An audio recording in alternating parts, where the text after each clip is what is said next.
So we Mandii and Bridget I know. I needed some time just to remind myself, like, bitch, lower your tone. Well, we are going to start off because it is International Women's Day. And we should only play one song that makes the most sense. Well, here's as a listener of your podcast and a fan, I am appalled that you would sully a program like this and bring a straight white male onto your podcast during Women's Month. You are the sacrificial lamb, sir. You have no idea. As a listener, I'm offended. I'm going to write a letter. Why would you have me on here? You know what's crazy? I don't think when we first off, it was all last minute that the shit blew up in our face. But you were just, Wayno, Rory, y'all just came first to our heads. At the perfect time. On the perfect day. Yeah. With the perfect song. There we go. Anything you want done, baby. And we wanted you, Rory. See, as women, we got what we wanted. It's cool. I'm just a backup guest. You were... I already saw the tweets. Is Wayno full time? I'm like, I'm going on next. You have very big shoes to fill. I can't follow up Wayno. Wayno's way cooler than me. Well, duh, he's black. Fair. That is fair. Oh, man. What? Black people tend to just be cooler.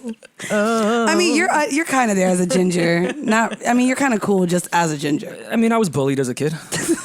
No one ever gets into the strife of what redheads had to go through, like in their childhood. Yeah, I would say there's no program, there's no hotline. No one cares. We're not a victim.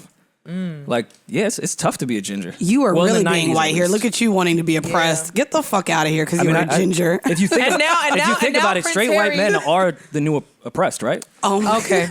All right. So guys, we did introduce for the record though. Prince Harry has actually made it cool for y'all now. FYI. Prince Harry all of a sudden has made it cool. He's only cool because he's with a black woman who people really don't want to give credit to. Which is usually what makes a lot of white men cool. Can we get into this royal family bullshit?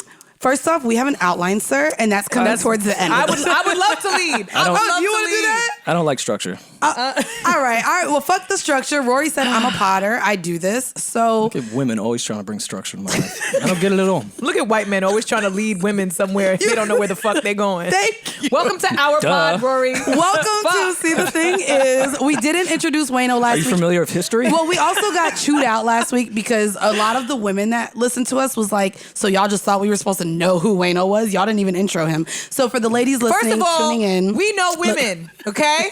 Y'all Google people more than anybody else on the fucking internet, okay? If anything needs to be found, women are the Harriet Spies and Nancy Drews of the world. We will find whoever, whenever, wherever, and make sure we know exactly who it is that we're looking at. Oh, they didn't like that response, though. Wayno was like, Google me if you want to know who I am. It's a fair response. I mean, it is a fair response. I'm just a friend of the show. I actually love friend Google. Of the show. I love Google. Google is a friend of the show. Rory is also a friend of the show. We're label mates. We are. Something like that. This is like when they did the Seinfeld reunion on Curb.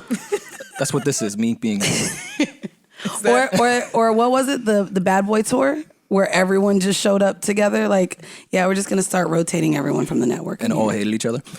That part. But, that happens in business. Oh, and in podcasting. I will say... Not save on with the sound bites in the back. I will say... the energy here is great. Like, Savon was smiling when I walked in. I've never seen him smile. Screen Man was glowing. He was moisturized. Screen Man glows. And we had a little rough start because I was Googling quicker than he was screening. And I was like, Screen Man, what are you doing? We're 4 minutes in. If this was our podcast, Parks would be on cigarette number 7. Hasn't pulled his cigarette out yet. Well, it's lit better. The entire JBN staff is here. We're just a little relaxed here, over here. Like, why do you guys get Keeb in the trade? I want Keeb. Keeb is amazing. I love Keeb. We love Keeb. Shout out to Keeb. Keeb is going everywhere Keeb, we go. Corey. I've never even seen Ian at Park's house. This is crazy. The fuck is going on here? Ian is here with us almost every week. Almost every week. He's white, so I thought I saw him, but it was just another white man with a fitted. Think we all the look white alike? guy with a fitted. You know what's not crazy? You, Rory. No, I'm not gonna lie. When I watch movies, even like, no, I do. I can't separate white people. I feel attacked. I mean, you don't look like Parks. You've already separated yourself as a ginger, so I can't. You don't look like anybody else that's on TV. Listen, I've been oppressed my whole life, so. All right. That's what we're not gonna do. I mean, I'm used to it. Did y'all want to start there then? I mean, I know a lot of people are talking with the royal family. All right, so I didn't see the Oprah thing, so if anything I say is offensive, I apologize, but I don't. I have no information, but I keep seeing everyone say, oh my God, he's leaving the royal family. He's so brave. He's moving to Canada. He won't have their riches. He has Illuminati level money. That guy's going to be fucking fine. Free healthcare. He's not brave. He chose Canada for a reason and not here. Right. What is brave about taking your mother's inheritance and moving to another country? Oh, Jesus. What is brave about that? I mean, I think it is brave because he's breaking out of the confinements and the structure that you said, the structure that the monarchy has completely imprisoned him with his entire existence. So I do think it's brave to break off and break away from that. He is choosing to try to define himself by something else. I think that's brave. This is like when all the kids in the Upper East Side started crying. My dad doesn't accept me. Fucker, you are sitting on six. But talk to me about a real problem, please. You know the one thing that I actually, and I won't say I appreciated, but I mean, we talk about white supremacy and racism a lot as it pertains to America. And I think that it was very interesting to see this happening in the UK, specifically even the conversations about the conversation being had about how dark the baby may be when it was born. Only because I do think like the usage of the N-word is so different here in America because of the culture, because of the history of America compared to overseas. It just is. But colonizers gonna colonize. But I'm also. Why are we surprised? This is what with this UK thing. Why are we surprised? Did anyone pay attention to history class? England has been running amok in this world. England started this whole shit. Yes. We have police brutality now because of England. What England do you has mean? been conquering shit forever. Yeah, but they're the worst type of people. They are. I just also want to say the crazy for eternity. Part is, she is the fact that there's this much uproar and she's actually white passing is very like. Oh, I don't know. I had to stay off of Twitter last night because you know how I feel about this colorism conversation. I know. They come at us for it. We're not black enough. But here's the thing: to the majority of white people, whether you're passing or not, they don't. A lot of them, especially in the institution, we'll use that word because Meghan Markle used that a lot last night, and I love that word. Within the institution, you don't have to look black. That one drop rule still applies to a lot of white supremacist people. Yeah. Every white supremacist, actually. Mostly every white supremacist. Yeah. I agree. It doesn't matter how black you look. It doesn't, if you're black, you're black. But I mean, we've had this conversation regarding colorism because it sucks that we're on that scale where yes, all black people see, all white people see us as black, but then within our own community, they're the ones who question our blackness. Yeah, but our plight as mixed people though too is we're never white enough for white people and we're never black enough for black people. So that's fine. That's okay. That's our burden to bear. That's our burden to carry. It is what it is. But in a situation like this, where you're talking about a baby, like you're talking about a little kid, like you're talking about whether or not they'll protect him or shield him in the same capacity as you know what I mean? It's like they're from the bloodline that conquered the Native Americans. They're the Lannisters. These are not good people. They're the Lannisters. This is not surprising to me. The Lannisters. No, you're right. They're the Lannisters. That's all. They're the worst country ever. Do you watch and Game I of love Thrones? the UK. Because you looked confused when I said Lannisters. I was like, Lannisters, what is that? You never watched Game of Thrones? I thought you was talking about the people that was friends with Trump. We're going to have to take... Oh my God. I bet. Oh my God.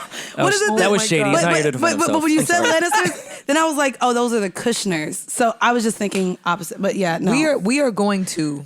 I'm not a GOT person. I don't watch Game of Thrones. Sorry. That is appalling. It's yeah. Isn't it over anyways? And I heard y'all sat here and wasted your whole life on 8 seasons just for it to end awfully. So I didn't waste my life. That was a very exciting time of life. Savon, was that an exciting time of life? Did y'all? It was a pretty y'all exciting liked it? time. Y'all are fucking losers. You never watched Game of Thrones? Right. I'm like, y'all, you're a loser. And what bullshit did you text me the other day? Did you see the Marvel movie? No, I didn't see it. It wasn't a Marvel movie. I asked you about Wandavision because I want to get into the Wandavision finale, but both of y'all think you're too fucking cool. First off, I just had cultural phenomenon. No problem. The problem is, bitch, it was on Disney Plus, so it took me a while to get someone's login. You could have asked me for the login. Chloe said she would give it to you. You know you could text me. I got all the logins. Yeah. I got all the passwords. Well, the way I was just focused on other more cool shows on television. Word. I'm sorry. What cool shows were you watching, Rory? Reruns of Entourage. All right. Good night. Which is such a broy white thing to watch. Come on, broy. I'm broy white. He's Eric. That's who he is.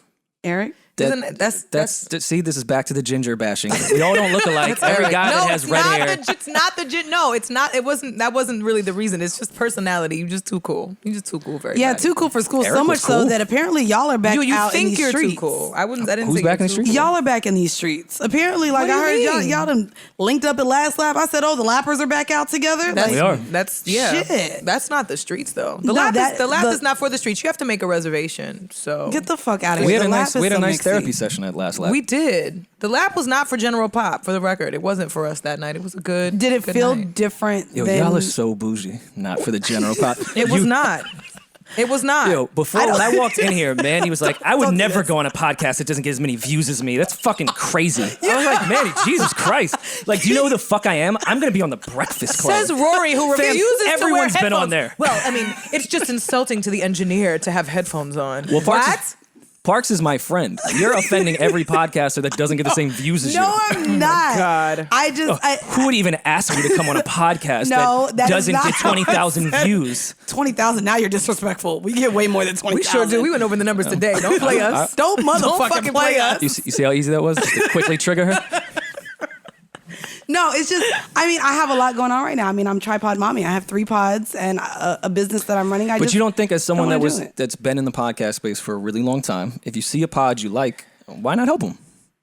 Go on their shit, bring your views up I there. would. I definitely would. Mandii would too. She's full of shit. I This did is for Cap. 2 years. This is 3 Cap. years. If there was a pod that you really liked that you were listening to that reached out and was like, Mandii, we'd love to have you on the pod, you would go. No? Wow. Crazy. Not in the next couple months. I'm busy. Yo, look how they Y'all are change so- up. Really? This is shocking to me. I was not expecting that. Really? Bro, I would. I literally, and this Oh, is it's because you don't have time, not because I was about to say I Not 'cause don't you're not interested. have the time right now. Like I literally went into a burst of tears last week with a breakdown because I can't remember the last date off I had. Like even when I was in Miami, bro, I was closing my store as my man walked in the room. Like he woke up and he was like, "You don't have to do anything on the computer first." Like I was working during Miami. I was working. My friend, I'm on the couch with her who just had cancer surgery, and I'm being hit up by my everybody. And I was just like, I didn't like even- the tone you used for your boyfriend, by the way. Why? Wait, what tone did I use? And you don't have to do something on the computer. I don't think he sounds like that. No, I think he doesn't. he He sounds doesn't. really And dope he and was like, "Yo, doesn't. if you have some work to do, just let me know." That's what it was like. But you know what? It was a little condescending. Yeah, but as women, when we And as a man, I'm offended. when we put the male, you are going to be voice offended on, all day. It's International Women's Day. Please get comfortable on this please offensive get couch. comfortable. Can you? How do y'all offend get a you. day in the month? It's Women's Month, and I have to have a Women's Day in the month? You don't know how women like to do the obvious twice, multiple times, repetitively? Women love to repeat ourselves. We are Captain And Obvious. as black I women, fucking they know. already Through and gave through. us the shortest month for Black History Month. Let us be great. Shit. I love that, Women's Month precedes right after Black History Month. I'm here for it. I like it I'm too. here for it. I wanted to ask y'all, was LAP, so on March 19th, Cuomo said he's opening New York to 75%. Was LAP different now? Like, I just feel Yes. like all of New York is a little different than what it used to be. Yes. How? Yeah. Imagine standing at a bar that's usually shoulder to shoulder, elbow to elbow, completely packed with 2 of your friends, and the host has to come and tell you to put your masks on while you speak to each other, standing at an empty bar. And there's Oh. partitions everywhere throughout the Oh, restaurant. is there? See, I haven't been there. It's awkward as fuck. It's uncomfortable. They put a partition that's like 3 feet above. I said, "Oh, does COVID? It can't jump. Like, is this the height limit that COVID will Right. stop from the next table?" Yeah, I don't. but also New York, I don't know. I feel like they've just found every way around the stipulations because Yeah. even like that outdoor dining bullshit, like where we can't eat indoors, but we can eat indoors in an outdoor setting with still walls and doors and windows. Like it didn't make sense. They were literally building other buildings on the goddamn street. It's dumb. What was the therapy session we were having? I told you to write everything down because I would did. forget it, and I I did. completely forgot Well, New it. York was one. You see, I'm going through your. I wrote. Did you move the thoughts? Yep, to the You top. did move them to the top? Okay. Did you rename them too? Because I renamed them as I had named them our episode featuring Rory, Bad Memory. That was how I that's how I phrased it. Marking this for an edit. Right. Can't fuck up the flow. Oh, the thing that we were talking, the thing we were therapizing was if a man says he doesn't want a relationship, Why do you think you want a relationship? That was one of the bullet points. So that was your friend that we were sitting with? Mm-hmm. And what was the context? I'm trying to remember the backstory. So, she was in there talking about the she was dating this guy. Yeah, the context is she didn't want to date her. Basically, and was mad honest about it. Yeah, she wants a relationship, and she was like, I just don't understand him. I'm like, he's telling you he doesn't want a relationship. Right. It was interesting because she's been talking to someone for a period of time, like 7 months, I think, and he was fresh out of a relationship when they started talking, I guess. Like he had only been out for like a month, and they started talking, and they've been talking, but he was very adamant and clear, like, look, I don't want a relationship.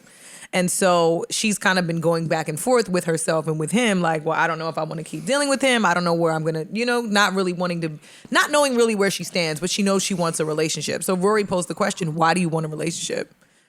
And she was kind of dumbfounded. It was like deer in headlights. Like she had no answer. It's because a lot of women place value in their worth on having a title or being claimed by a man, for one. Mm-hmm. Secondly, a lot of women, despite being told up front from a man that the man does not want a relationship, a lot of women kind of like the challenge. The same way men like the chase of a challenge of a woman, I think women like the idea of the challenge to changing the mind of a man. We love a project. You like potential. We love a project. Yeah, but also, potential is a project. But this is where they get left like broken and hurt because he told you up front he didn't want a relationship, and now just because you go about doing all these relationship things and you don't have the title, now you're upset when 7 months later he's telling you, girl, I told you I didn't want a relationship.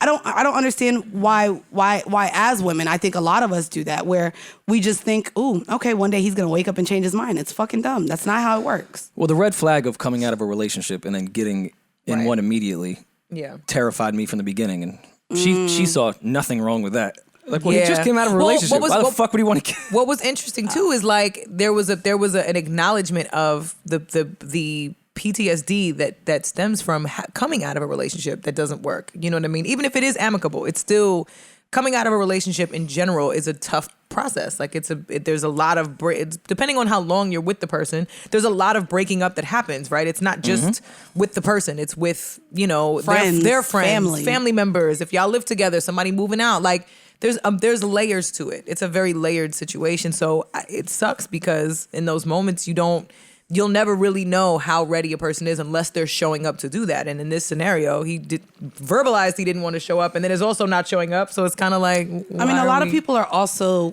codependent. And I say that as women, and there are even some men. So just because he came out of a relationship, a lot of people thrive in having a partner, whether it's toxic or not, whether they're ready or not, whether they make a good relationship or not. A lot of people are still codependent in needing to have a fucking partner. Right. All the time. Yeah. But the other thing that's just because they hate themselves. Right. It's true. They hate themselves. And the Which other isn't thing, a bad thing. No, but the other thing take some work. The other thing to consider too is that sometimes, and I see this more often than not, the relationship is over before somebody actually breaks up, right? So it's really just a matter of everybody holding on to all the broken pieces. Breakups can take 5 years and you didn't realize it. Right. It's like the relationship been over. She checked out, he checked out, but they're not really just facing the music together to be like, all right, cool, let's just call it quits. Even though they've already established themselves separately with separate lives and everybody living separate lives. And yeah, it's a lot. I'm so glad I ain't dating no more. When you decided to be in a relationship, though, what did you want from your relationship? What do you want from your relationship? You know what's crazy? I had the whole phase for so long. I thought that if I had a boyfriend, my boyfriend was going to have to accept all of the men that I thought I would never be able to stop seeing or dealing with. Like there were friendships and bonds with men that I was like, my boyfriend is going to, I swear to God, what? That's literally how my mind was. So you see that rich ass ball player on TV? Yeah, he gonna be around, so you know. That literally was Mandii. I know. That was the blasphemy. That was my mind for so long. Like I'm not gonna lie, even like when we first met, I mean, clearly the world was shut down and we thought the world would open up. I was like, yeah, so that means we get tickets to a lot of these games whenever they come in. Look at Rory's face. What? What, Rory? You don't want to sit courtside at a former bodies at one of your joints old work? I think the male ego can get in our way a lot of times, but you do need to keep that part of the male ego that allows for self-respect. I am not taking tickets from your ex to go sit courtside in the family section. At the thought seats. Well, the family section is the thought seats. I was gonna say, actually, I have built my relationships to where they pay the little extra so that I can sit closer. So sometimes I don't always get tickets in the family section. I've changed my playlist around girls based on who I know they dated. Wait, you did what? I have changed my playlist based around my knowledge of who they've dated. Oh my God, like right now. And it's pissed me off because I like a lot of the dudes they fuck with music. And I'm like, I can't play this. See, I don't really deal with artists, but my man put my ex on his fantasy team. So, Jesus. And knew exactly what was going on. So every week he's like, hey, your boo is playing. He doing good this week. But see, I don't like that. Did you ever do that, Rory? That's for fantasy purposes. Yeah, but you gotta Rory, get some points. But Rory, did you ever do that to your girls? Petty. Because I get that now. Celtics game is not allowed to play in my house. It's just not. But when with your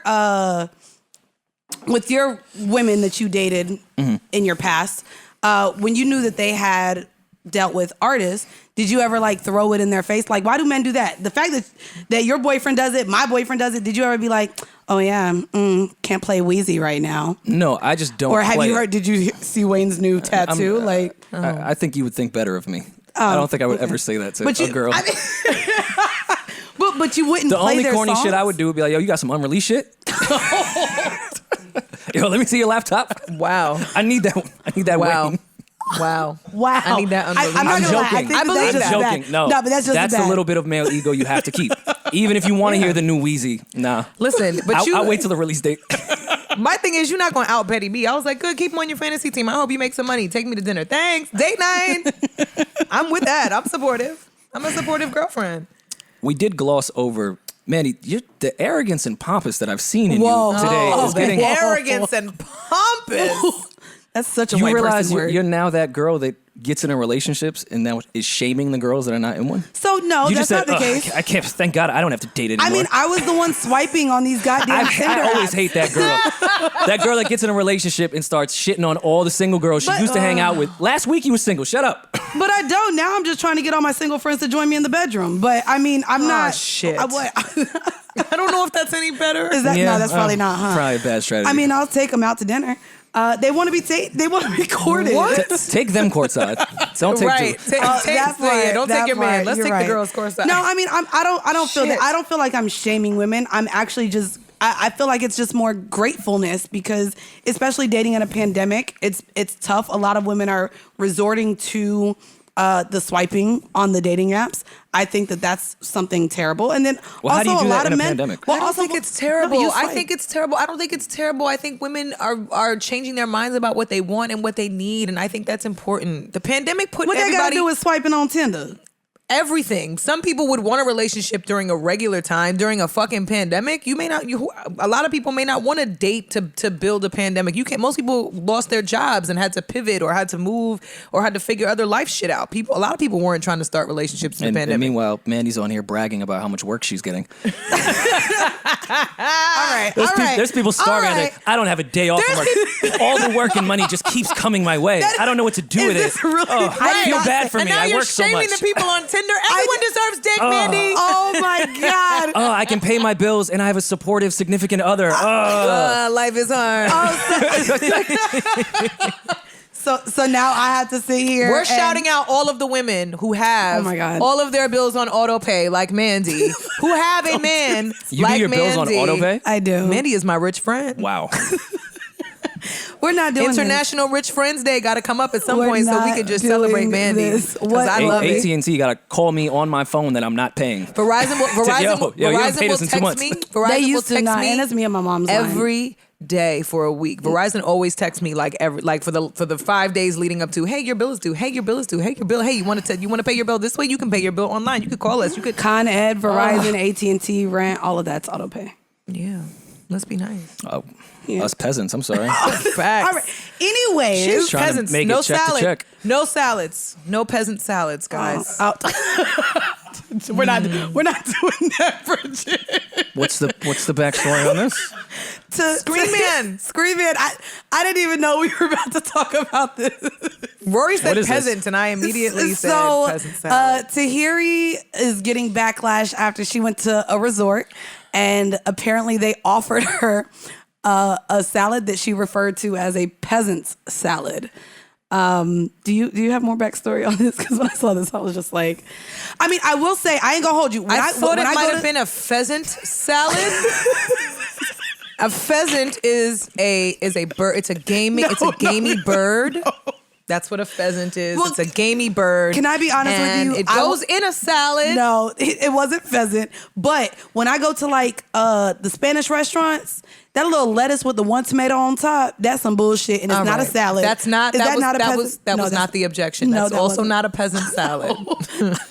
Wait, No. Listen, I want no problems with anyone. If she, I don't want if she problems doesn't with want anyone lower class either. greens, I'm just saying- that's her. What are lower class You greens? use the word peasant, and I just don't want anyone to confuse your use of the word with her use of the word, because it's a lot of confusion around the word. but And she did mean like a poor people salad. What was her usage of like what is a poor people salad? Poor people getting greens is. It's kind of an oxymoron, right? Oh yeah. Look at Bridget's face. All right, well, I don't know what a peasant said. I didn't know that there was a such thing as a. well, how about this? Speaking of peasants, y'all know me with a segu. We are all peasants. No, just us. If Just us if on the we couch. could, no, we are all peasants. Look at. If we are, if we Do are, you see the height difference? Do you see the level of? Oh my God. The level of She's low. elevation, and the rest of us are. Can't sit on this couch. we are all peasants if we are compared to that of one Hove, Mr. Jay-Z. Oh, God. Who recently sold off. That was the segue. Is that not? We are peasants, Was bitch. a- I ain't never was did a- no $600 million deal. That was a really shitty segue. I thought we were gonna go to the. I thought we were gonna go to the lemon pepper freestyle. To be honest, that's where I thought No, we were gonna go. we gonna do that in if we're gonna talk in about the being freshly peasants. squeezed. No, because we was peasants with that. Because Drake always finds a way to make me want to cry about my emotional instability and also remind me that I'm poor. Don't name something lemon pepper that I can afford and then rap about a million things I can't afford. I ain't gonna- Maybach That's my. music. This is my type of Drake and my type of beat that I like Drake on. Yeah, me but too. I can't. I'm too broke, man. I can't get into it. I will say a lot of conversation has been happening this week with Drake. I can't give away a wraith. Can you The- give away a wraith? The only No. thing that I was like, ooh, I can relate. I can pay $75 and pull up a jet ski in the Florida Keys. It's the only bar I can get. Yep. Other than that, That's the only one you got. Mandy, I don't have a Yeah. single bill on auto pay. I think that line you could do. My- Foot Locker. All my 20 deep. Mazdas don't have different bodies. No. All your what don't? Never mind. Look, I don't be. Oh, all right. This was my favorite song on the Drake 3-piece. Actually, I like when anyone, even though you sat here and just made me feel bad for it. You should not feel bad. I love when people get in I their big bag. you up. I big I'm you talking up about. all the I'm talking time. about the ginger over there Oh. at the end of the couch. I said, ma'am, I love your life. I feel like this is what I want to hear from him. I think for just so long, I hate listening to rappers talking about their struggle and where they're not when they're sitting on M's or in their video, they're wearing a chain that costs more than the apartment I live in. And so I like him to talk his shit. We know the money that Drake makes. And I think that when you do bust your ass and work hard, even though him, maybe not so much because he was a child actor star, I like for people to get in their bag and talk their fucking shit. And I actually hate that people use the word humble. I hate the word humble. Why? Because the word humble is used when someone feels inadequate in comparison to you. So when you're happy or sharing your accolades, people be like, yo, you need to humble yourself. And I think they do that in a way because they're insecure about the things that they haven't been able to accomplish They're or the things that misusing the they're word not. humble. Yeah, they're misusing, misusing the word. They're misusing it. I don't think it's the word. What is humble yourself then? In a way where you guys feel like that's not a bad word. Well, It's a self-awareness and gratitude thing Okay. to some degree. And It again, I also- don't know the definition because I'm stupid. okay, but well, just how I interpret it. I'm happy to help. The definition of humility really is just the belief that you are not better than anyone else. Okay. And so in order for you to celebrate yourself and celebrate your accolades, the only way to do that humbly Right. is to not make anybody else feel shamed or inferior or less than because they're not on your level. That is one thing that is absolutely impossible. It's not true. To do in It's like not true. I say that yes, it is. I say that No, to it's say. not. I say that It's to not say. true. A lot of people are humble. Yeah, A lot of people are yeah, humble. but I say that to say with what you were just saying as far as the definition and how I move and how it makes someone else feel. I have zero control over the things I do and the things I say and how that makes someone feel. So in what you said, I can sit here and say, I don't believe I'm above anybody. But if I sit here and say my bills are on auto pay, or I talk about not wanting to do another pod, then I that's not use me, that cop out a lot too. And I do subscribe to that. You do subscribe to that cop out. You're only responsible for what you say. How someone interprets it is their business. I subscribe to that. But we do have to draw the line when you say things like, I'll never go on your little podcast because you get no views. I did not say that. How someone is going to interpret that. Now you're putting words in my mouth. Wait, guys, that it'll was be never interpreted said. differently. Rory, now you on my pod lying on me. That's what we doing. This is what we doing. You should be humbled by all the people that listen to you. And I do, and I'm not grateful. saying don't talk your shit. That's the difference between where people misuse the word humble. Humility you really should be is humble just gratitude. that people enjoy what you have to say and support you. And I do. But I do, because I didn't say, but at the same time, I don't have the time, realistically, to do a 1 to 2 pod features a week when I'm dropping 4 to 5 pods a week. Easily. There's just realistically not enough time in the day while I'm 9 also building episodes in 6 days. Literally, while I'm also building an empire with my own feminine hygiene products and a fucking subscription box. There's just no possible way. And at the same time, I have to make time to go to the sex club with my man. So I have to prioritize. Are those open in the pandemic? It is. Yeah, I don't, the listeners don't care how much we have to pod. I figured that out because we ran that into the ground on our podcast. Oh, we have to pod so much. They don't care. They don't care at all. They don't. It's horrible content. They don't. So tell me about I know. sex clubs in a pandemic. Oh, no, because this is not the show for that. So they can go to my other pod and listen to that because we have like... Wow. Jesus Christ. Can't even what talk. the hell? I just picked up how that sounded. Okay. Can I just get a preview? Yourself. Talk to me, Rory. Humble yourself. Talk to me, Rory. What's it like to fuck with a mask on? So I'm not gonna lie, there's no mask. I can't even walk with one. There's no masks being worn. So I mean, you get your temperature check, which is bullshit, and hand sanitizer at the door. Oh, but great. I mean, and there's condoms everywhere. Practice safe sex. But I mean, are there at least the 3-foot partitions? Is there a divider between beds? Actually, there's not, and it's one big bed sometimes when you go in there. Like, it's literally maybe like a This sounds like 8x8. a super spreader, and I just want to stop because I don't. But I mean, I honestly would not compare it any differently Of than COVID, not of anything else. Yeah, Let me be clear. Let me not. That was not a judgmental comment. Bro, in New York, if you walk I have out, the antibodies for chlamydia, so it's fine. yo, you got to chill. I do. There's antibodies for chlamydia, And I guess. I got it when I was 19. Can you get it again? I'm not. No? Look. Parks, have you had an STD? No one else had an STD? No other man in here is saying anything. Savon, you was fucking in Central Isley. You have an STD. I know that for sure. Oh, wait, at the very moment? No, he's had one. Oh, he said he's good right now.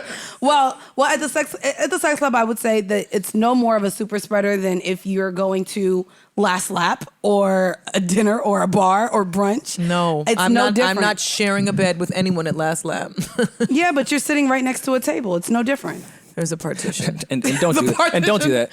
Mad people have shared beds after Last Lap. Don't do that. That part. Facts. Yeah. That part. That's the hallway into the bed. Facts. Oh, Facts. so It is. it's like a mixer. Oh yeah. Before going. yeah. Last Lap is a breeding ground for sneaky links. We're not People gonna fuck in that bathroom. Well, that's a small bathroom. It's a very small bathroom. Well, no, you got to use the bigger one in the back. By the kitchen. The handicap one. Now, I don't know. I'm just saying. It's not I very- know you that don't people have done It's it. a much bigger there. bathroom. You just know that it's there. You know what? Okay, so tell me about sex clubs because I'm interested. I'm 30. My checklist is getting kind of thin on all the things that I was gonna try. I gotta come up with new shit. You seem so much more cynical and bitter than somebody I'm who's 30. I'm a very morbid. Yeah. I don't think anything nice is ever gonna happen. Well, so You're only 30. But if I you set my gotta chill. expectations so low, I'll be fine. Well, I mean, the sex clubs are really fun. I mean, I went this weekend right after leaving a sex dungeon, so that was fun too. But the sex club.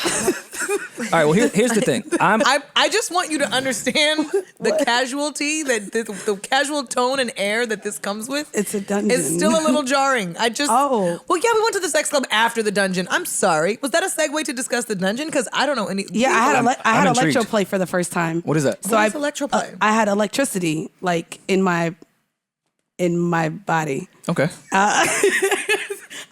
you were penetrated with an electric current. So this was my first time trying electroplay, but that's exactly what happened. And you wonder why I watch Marvel. This sounds like some Marvel shit. This is WandaVision. Wait, this is what they doing on Marvel? This is what they should be doing on Marvel. Shit. No, but it was great. There was you had the box that had the electricity, and you stuck it to the thing that got put inside of me, and it felt like I had a penis in me at the same time with a tongue going like this, because when the electricity was going through the sphere, the cylinder, I felt like there was like a tongue or a snake inside of my vagina. It was amazing. I was actually scared to do it, but my partner was like, that's what I want to see. And I was like, okay. And I should give this to my doctor when he checks my prostate.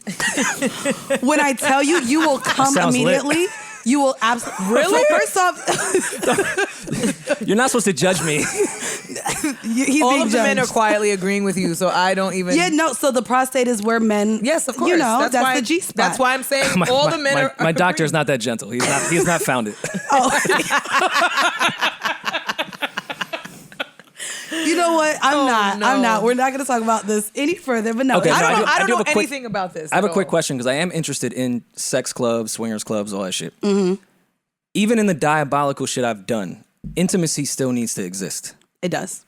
Do people kiss each other at these sex clubs? I'll be very honest. That was because it's hard for me to fuck without making out. So that was, and I don't know if I want to make out with a stranger. I'll fuck a stranger. I don't know if I want to make out with a stranger. That was actually when I first went with my partner. We didn't talk about boundaries beforehand, so that needs to happen first off. And I didn't know how much I didn't want to see that. I'm fine. You could fuck 10 bitches in front of me, but the kissing was ironically the part that I had an issue with. Yeah. But in that club, and he had to break it down to me as well, being in that space, of course, everything is still consent.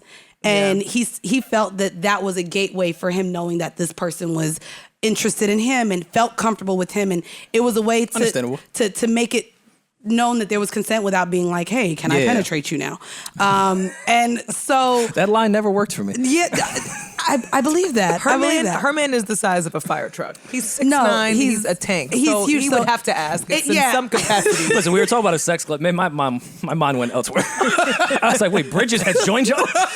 No, I'm talking about the actual height. The height. He's 6'9". He's a big guy. He's 6'8". Yeah, so everyone wants to climb him too. So he's an easy sell. When I walk into the club, everyone is just like, hey, nice to meet you. Is your man playing? No one cares about me when I'm with him. I would just say that, seriously, the men and women come up and ask permission for him. You guys sit on the sidelines like a proud mom watching a soccer game? I'm not going to lie. Even this weekend, this girl was all over him, and I came over and was like, yeah, my boyfriend. Mandii would, though.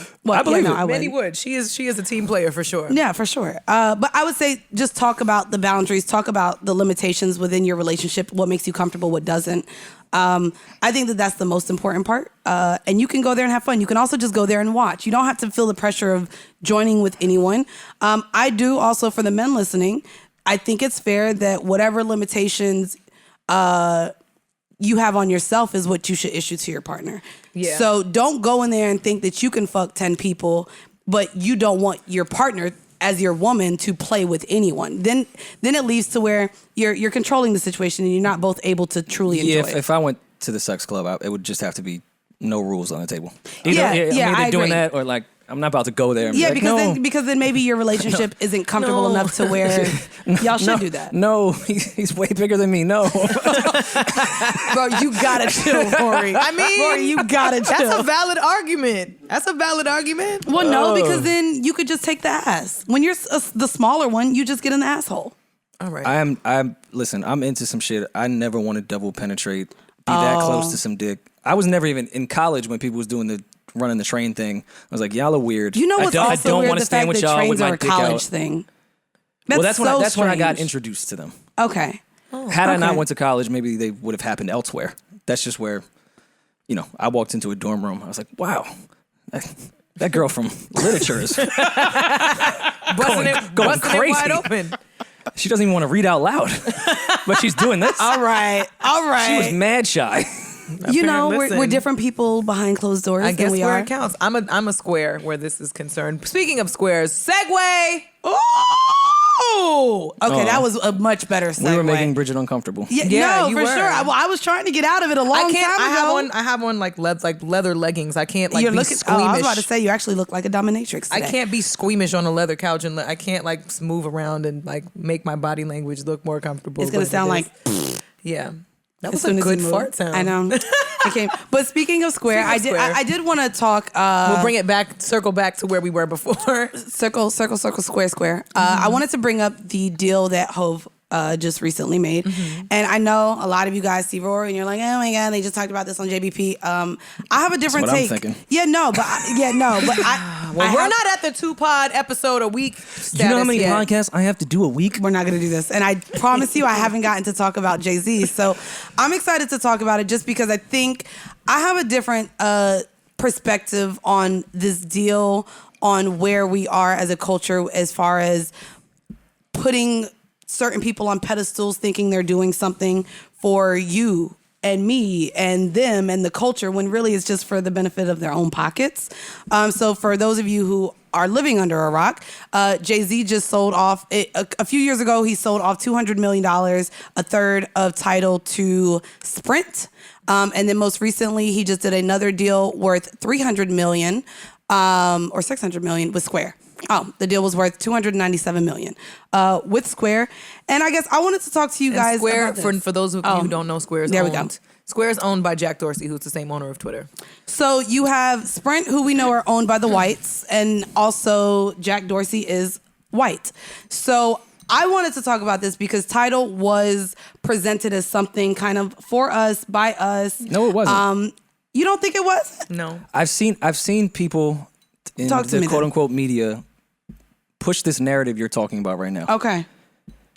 TIDAL was presented as this is for the artists. For the it creators. had nothing to do with the consumer. Okay. He said, and that's why that marketing plan didn't work, admittedly, by Hove. Right. They all got on stage, all these artists who are fucking millionaires and said, we're not making enough money. And the average consumer was like, fam, I don't care. Right. Right. I have to wake up at 6 a.m. to go to work for minimum wage. Right. You think I give a fuck what your royalties are? And you want me to pay $14.99 to continue to put more money in your pocket? Like that's why that marketing plan with TIDAL did not work. Right. As far as people that are actual artists, it made all the sense in the world. Like, holy shit, we could finally compete with Spotify and Apple. It could be an artist-owned shit. TIDAL was never for the people. It was for the artist. And those artists just made a shit ton of money because they owned part of TIDAL. Right. Yeah, it was never, ever a thing. Also, you can say that about Hove's other business ventures. But TIDAL specifically, no. It would say, yo, I'm an artist. I have the ability to create a DSP. I'm going to make sure the artists I know that I'm friends with and are somewhat just as big as me can have equity in it. And then he flipped it. Yeah. There was never some cultural shit with TIDAL. No, it was a business move. It never was that ever. It was a business move. And I think it's hard to continue to put and we talked about this earlier. Jay has already surpassed the regular conversations about trying to advance, Black culture and Black people, and financially, the only people that are in his bracket that he can do business with, for the most part, are white people. He's at that level of like financial success, that the people that are making the same amount of dollars that he's making and able to have that level of transactions are white people. I think his mere existence in the conversation at this level is already shifting the needle for the culture. He's already surpassed everyone's expectations of what a Black mogul would look like and be and sound like, and he's still showing up.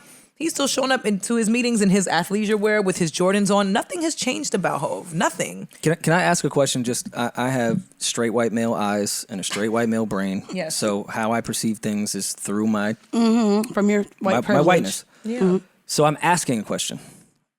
Why can't he do both? I see every time Hove has done a business deal, I've seen Twitter, which again, it's Twitter. Right. Right. Clubhouse. Of all these people saying he pumps all this cultural shit and then is a sellout.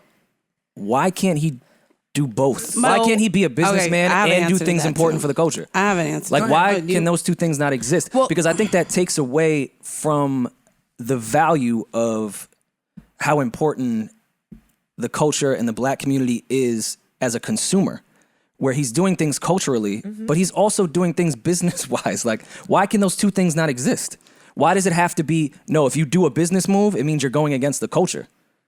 No, and again, this is a Twitter thing. I think it has more to do with the eye of the consumer, in which they're still viewing Jay-Z as an artist. Yeah. So I think that there's a blurred line with actually viewing this man as the CEO, the mogul, the businessman that he is, because I still feel like people expect him to be the rapper and the artist that he is. So the deals and things in that breath, I just feel like when he does this deal where he sells off a portion after building up a brand and sells it to a white man, I still think people are connected to him as the artist and the black man from Marcy that he is, not as the mogul that he's become and the business moves that he has to make. The only reason I will disagree with that is because I think he has built his brand as an artist off of being mysterious and elusive. You have to consider too, now we live in an age, because of Twitter, because of Instagram, because of, so the media and social media in particular. If we don't see it on social media, it doesn't happen, it didn't happen, and it doesn't exist. When Jay started his career as an artist and as a businessman, we were not privy to any of the moves and transactions he was making. Now we're demanding evidence of that constantly all the time, because we're looking at people like a LeBron who built a school in Ohio. We're looking at, even though I'm going to use Oprah as an example, because she built a school in Africa, which, I mean, no shade to Oprah and no shade to the school, but we could have done that in Chicago. But either way, neither here nor there. We're looking for evidence now constantly of people's philanthropy and people's community outreach and community involvement. We're looking for that all the time on social if there's media. not a picture, By the way, I'm not mad at. Right, I'm not mad at it either. I think people should be held accountable. I do too. But we have to moderate how we. But we have to make them consider accountable. he's never done that. Do you know what I mean? Like, as much money as Jay makes, I mean, we very lightly ever hear about, but that's his branding all across the board. We don't know what happened in his marriage. We don't know what happened in his other businesses. Cheated. We don't know. You know what I'm saying? Yeah, allegedly. Allegedly. Allegedly. All right. He admitted to it on a whole album, but that's fine. Give me the bar. Give me the bar. You risked that for a B? That was a line that his wife, he quoted his wife in saying that to him. No, he was actually talking about you would risk that for Blue. Blue. Don't ever try to talk to me about Hove bars. That's at the end of the day, Blue is still a B. It's still an extension of his family. Yeah, so it could have been a double entendre the same way we thought that Drake really meant I only love my bed and my mama. I'm sorry. A bed or whatever that line is. It's not. It's the middle name. It's the middle name. Yeah, it's his kid. We didn't know that. We didn't know. Well, I'm just trying to get out of newsy shit.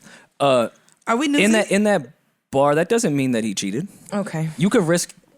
Scream Man, can you bring up lyrics, please? Because you I'm about to be really could risk irritated. your family off DMing a bitch. But why? We're gonna go to. But that's what I'm saying. If you know that, let's go to 444 lyrics. But wait, because if you can risk your family for not being emotionally available, which he talks about in this song. Look, I apologize. Often womanize. Took for my child to be born. See, womanizing is not cheating. Okay, so what is womanizing? If you're married, is womanizing not some level of abuse, whether it's to your wife? No. He's admitting he's wrong here. And again, I'm just shooting the shit here. He's saying he cheated, but he didn't really say he cheated. I just wanted to. He never actually said it. Is what I'm saying. I'm saying there's other ways to risk your family. There's other versions of cheating rather than I just fucked a bitch. Of course, so absolutely. I'm saying he's not necessarily saying in this, I was fucking mad bitches. You can womanize just as a mentality on how you view women, without a physical thing. Okay, but how you I have womanized in my life without physically doing it. It's a mentality to some degree. Okay. You were a sexist. Essentially to some degree. Okay, but I was raised in a household that probably promoted that. But your habits and your behavior are for the most part shaped by your thoughts first. Sure. So in order the mere concept of womanizing in your brain isn't what would make you a womanizer. The application of that thinking in your actions would make you someone who womanizes. So as far as that's concerned, that's still in my mind. Cheating, abuse, whatever the situation. Neither here nor there. Thank you, Scream Man. I've been waiting just so I could have a response. What the definition of womanize? Okay. All right, then I stand corrected. Engage in numerous casual sexual affairs with women. Again, I'm stupid. I don't know the definition of words. Can you hit the translations and more definitions? I didn't think it was really just confined. Yeah, I didn't think it was just There we physical. go. I kind of thought it was a mentality on how you view women. Right. Oh, y'all Wait, was so wrong. hold on. If y'all engage in casual sex, I don't agree with this. I don't agree with Are this y'all definition. womanizing oppositely? No. We can't womanize There's ourselves. no way we can womanize. No, I'm saying towards men. No. If y'all are having First casual off, sex with them. here men go trying to be the fucking victim. I'm just asking. I Well, want everyone to be consistent. That's all. If that was the case, we'd call it demonizing. And yes, Y'all love to pick and choose y'all double standards. We're not going to get into the double It's standards. International Oh my Women's God. Day. You know, so we're it's right our day. regardless. Life is just a buffet for women. But That's anyway, all it is. It's just a buffet. To bring it back full circle, referring That to casual Jay, sex is womanizing, but if y'all have casual sex with us, it's fine. If we have, No, I got it. Okay. if we have casual sex, Hypocrite style. we are tattooed as hoes for life. So Right. I don't want to hear that. Y'all don't even allow us to realistically have casual Y'all sex. want to be promiscuous? It's just promiscuity. If we want to be promiscuous, we're hoes. Let's not go down that double standard road. we are please. only valued as women by sticking through you and all your bullshit. Our level Not of the worth fact- is defined by the abuse that we endure.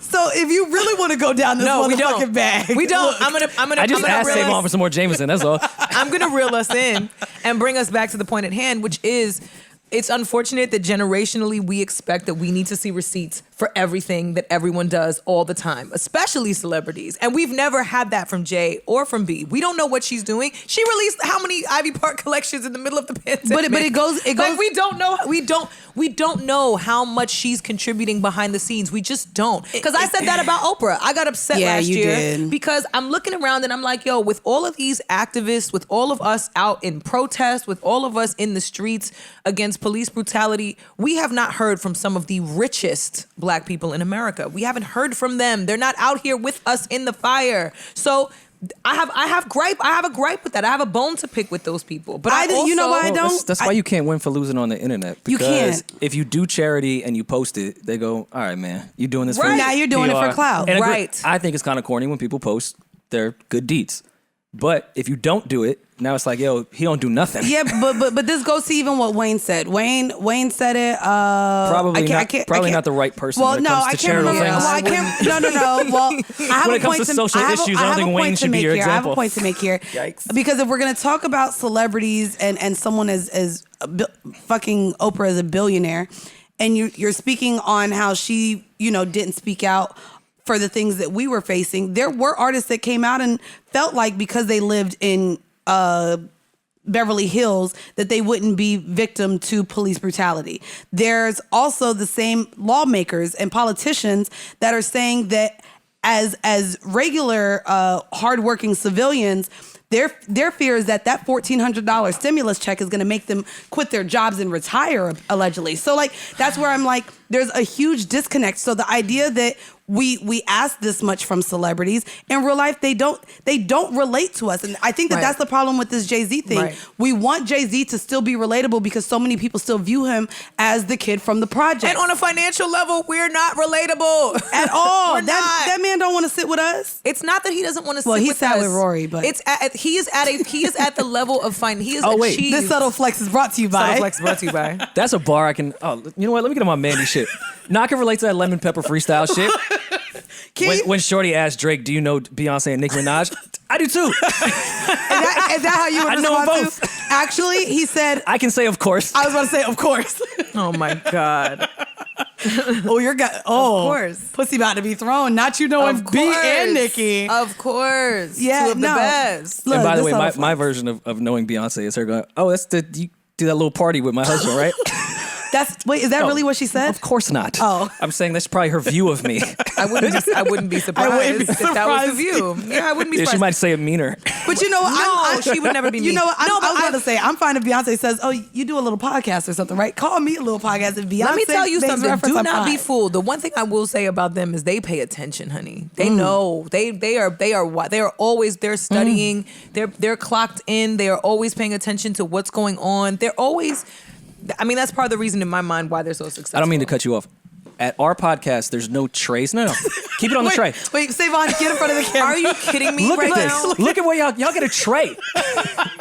Rory, we're trying to be humble. You're making it very difficult for me to be crazy. humble. Damn, we are Parks. only 23 episodes Parks, in. we need Trace. Put that on your rider next time, Rory. Put that on your rider. We Tell are Joe only you need 23 Trace. episodes in. Calm down. I want to bring it full circle because I'm trash at segues, but maybe better No, than Mandii. I don't want to segue. I do want to stay on this because I think it's important that we also define the importance of what supporting black-owned businesses really means to us Mandii, on a relatable level. Bridget, I need to shut the fuck up on that topic. So I'm trying to segue out of Wait, this. I don't know about us talking about supporting black with a white man on the couch. That's what I'm saying. During Women's International Day. Rory supports black businesses. I do. Okay. Yeah, so that's not an off-brand topic. Also, A majority of the businesses I own are black owned. I'm just the other percentage. Everyone else is black. you're the silent white partner. The silent white partner. Rory. Oh no, are you silent? I'm I was mad about to loud. say. All my mad LLCs are a majority black owned. So then there you go. The whole purpose of us trying to drill that into everybody now though is because we want to be able to recycle our money amongst ourselves. That's why I say Jay-Z we cannot keep looking to him to be the savior of all black people at his level of wealth because it's not going to happen on his level. There's a handful of black people at his level of wealth right now currently. So if he is creating space for us who want to continue to recycle the black dollar, and then in that conversation and in those rooms, then he's doing his due diligence. It's so hard. I'll be honest with this conversation as far as CEO, creator, artist. I hate to feel like a hypocrite, or I hate to Why do you feel like a hypocrite? And I've kind of talked to you about this. Like these type of conversations have me feeling odd because, of course, I'm out here. I think the people that lost work should 100% be racking up with the stimulus checks, with unemployment, with, I believe, $15 an hour. Yeah, like if you went to college or even, there's debate with that I feel as far as fast food. But as someone who went to college, I don't think that anyone with a college degree should come out making less than a certain amount of money. And Why? Just Why? because they bought into the structure of the United States. fucking Rory States, and it was a hates scam. structure, I'm not gonna lie. clearly. Well, it was a whole scam. I went to college, and again, that too. I believed that me getting this sheet of paper Yeah. meant something, and it really didn't. But as far as for Your pay should how be we're your in debt, ability. not only And I'm your not talking about minimum wage. That should be at a certain rate. I'm Not saying only- just because you went to college agree. does not mean that you could do the job better than somebody that didn't go to college. I agree, and So I didn't. don't I think didn't say that. because you bought in and took a loan from a bank, you should now be able to get a certain salary. Now I didn't. Can you say do that. the job or not? I believe in And if that. the person that didn't go to college can do it better than you, well, fuck college then.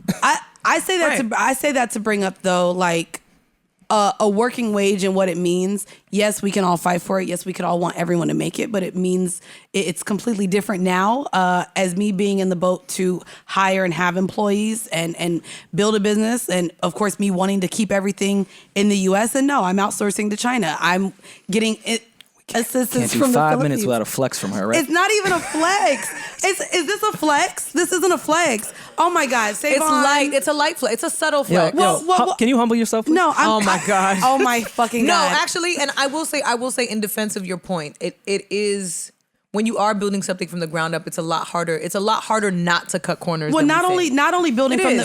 from the agreed. ground up. Of course, I want to hire black. Of course, I want to employ people. Of course, I want to pay people a working wage. But there's also financials Right, but involved here's- and costs and expenses. But here's why and I say I can't afford to pay But everyone. here's why I say the importance of defining what supporting black-owned business means is you're also making products that are geared towards and specifically targeting the needs of black women. Yes. So as far as what your contribution to the community is, even if you cannot hire a black person to do everything that you need help with and everything that you have to and can't afford to necessarily pay them in that way, your contribution is that you are creating products geared for the pH balance of black women. What What was your contribution as a white man in these black-owned LLCs? Okay.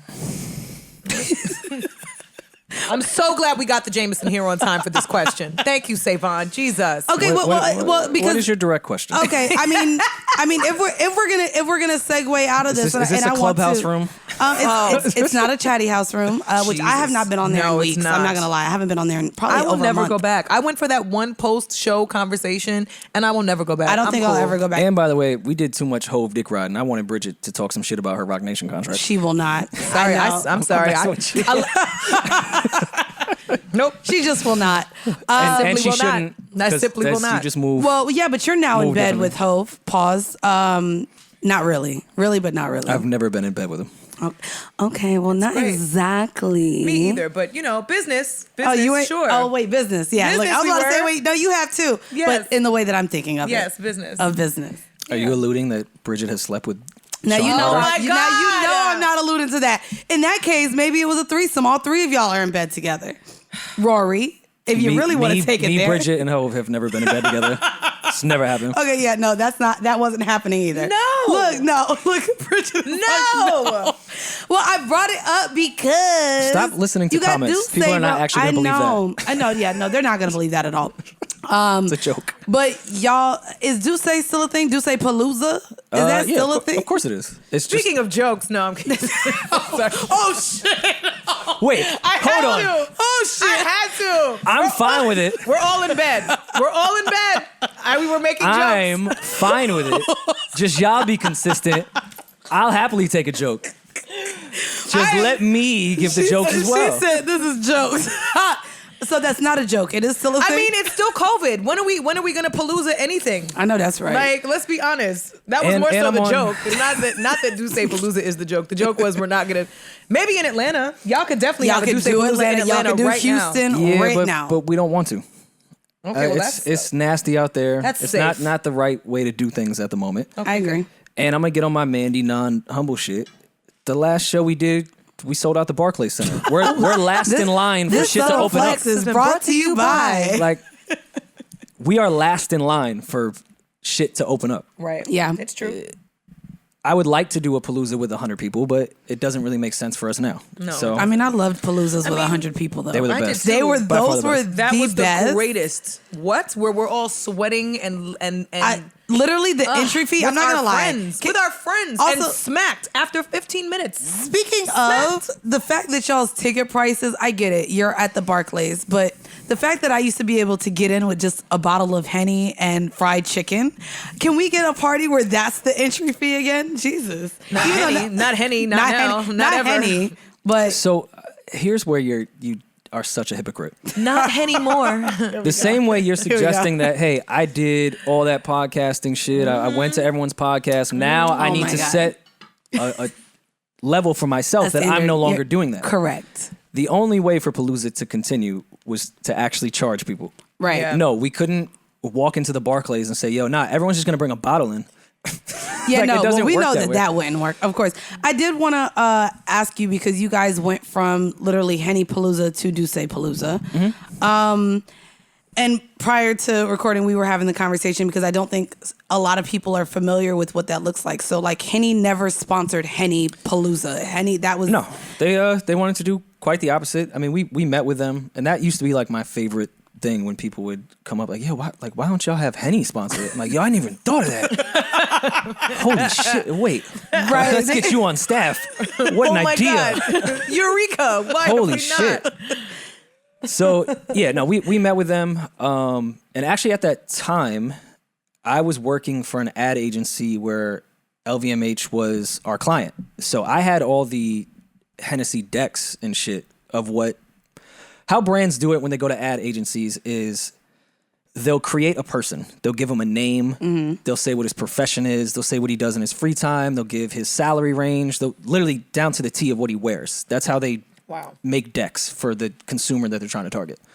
So while we were meeting with Hennessy, who was not interested at all, I'm also reading these decks where it's like, okay, Hennessy only wants to market to old white and Asian men. Yes, and I don't think that the consumer is even aware of the fact that Hennessy don't want niggas drinking they shit. There don't. were not any old white or Asian men at Henny Palooza. No, there were not a one. Well, the same way you guys were surprised that the UK might be racist, the French are just as racist, if not more. That too. Everyone's racist. Everyone is racist. Damn, we try to give too many people the benefit of the doubt. But yeah, no, I mean, Palooza, it was unfortunate too, but it was more offensive that they didn't want to be aligned with a rowdy party and all the keywords that they try to use that aren't the real things.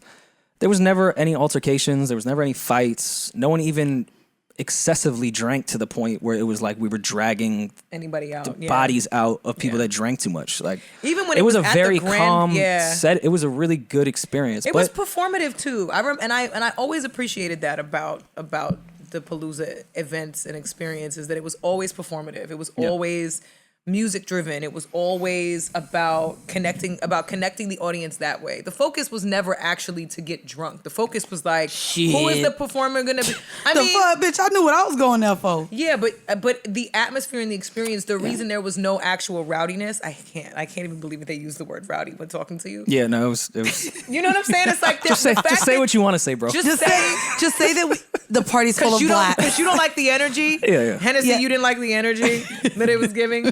It was very urban in there. It was very. I hate that word. It was the wrong vibe. I hate the word urban. Vibe. No, I mean, it really was about the experience musically. Like there was always an artist that would show up that maybe the audience didn't know was coming, or the DJ set would be crazy and debut something, and you know what I mean. Like the party was always about the music. You would get drunk in 15 minutes, sure, because that's the beauty of Hennessy. I told y'all after 30 that Hennessy hit different, baby. It ain't in. I can't do it no more. Not me either. I didn't even go out my second night in Miami. 2 shots of Hennessy. Oh, God. But that's when you bring up the title thing of the cultural experience versus whatever. With us even charging, like when we did Barclays, we barely broke even. And that's because we got lucky. Like it was... You sold out Barclays. Palooza was always that cultural experience. We never really made money. And like the offers we took and the deals that were... in the 7 figures, we never saw the money. It went all into the party. Right. Every last thing, even when we were doing the drink ticket thing, and that's just because venues weren't really with the open bar thing, especially when you go in other states. But yes, and I guess that's what kind of my point with the difference with when you say this is a cultural thing and start out that way and abide by that. The way TIDAL was, no, this is for the artist to make money. Right. Palooza, we never made bread. Right. But you were still in partnership with your friends though. Which also might have made it either easier or more difficult when trying to broker deals and partnerships with other people, because you are in business with your friends. So some of your friends may be making money differently than on their side hustles or whatever else. So it's kind of like, how does that translate? Like working with friends, how does working with friends, aid you in that kind of a scenario where you're not really breaking even necessarily, but you're also selling out the fucking Barclays Center? It starts out the best.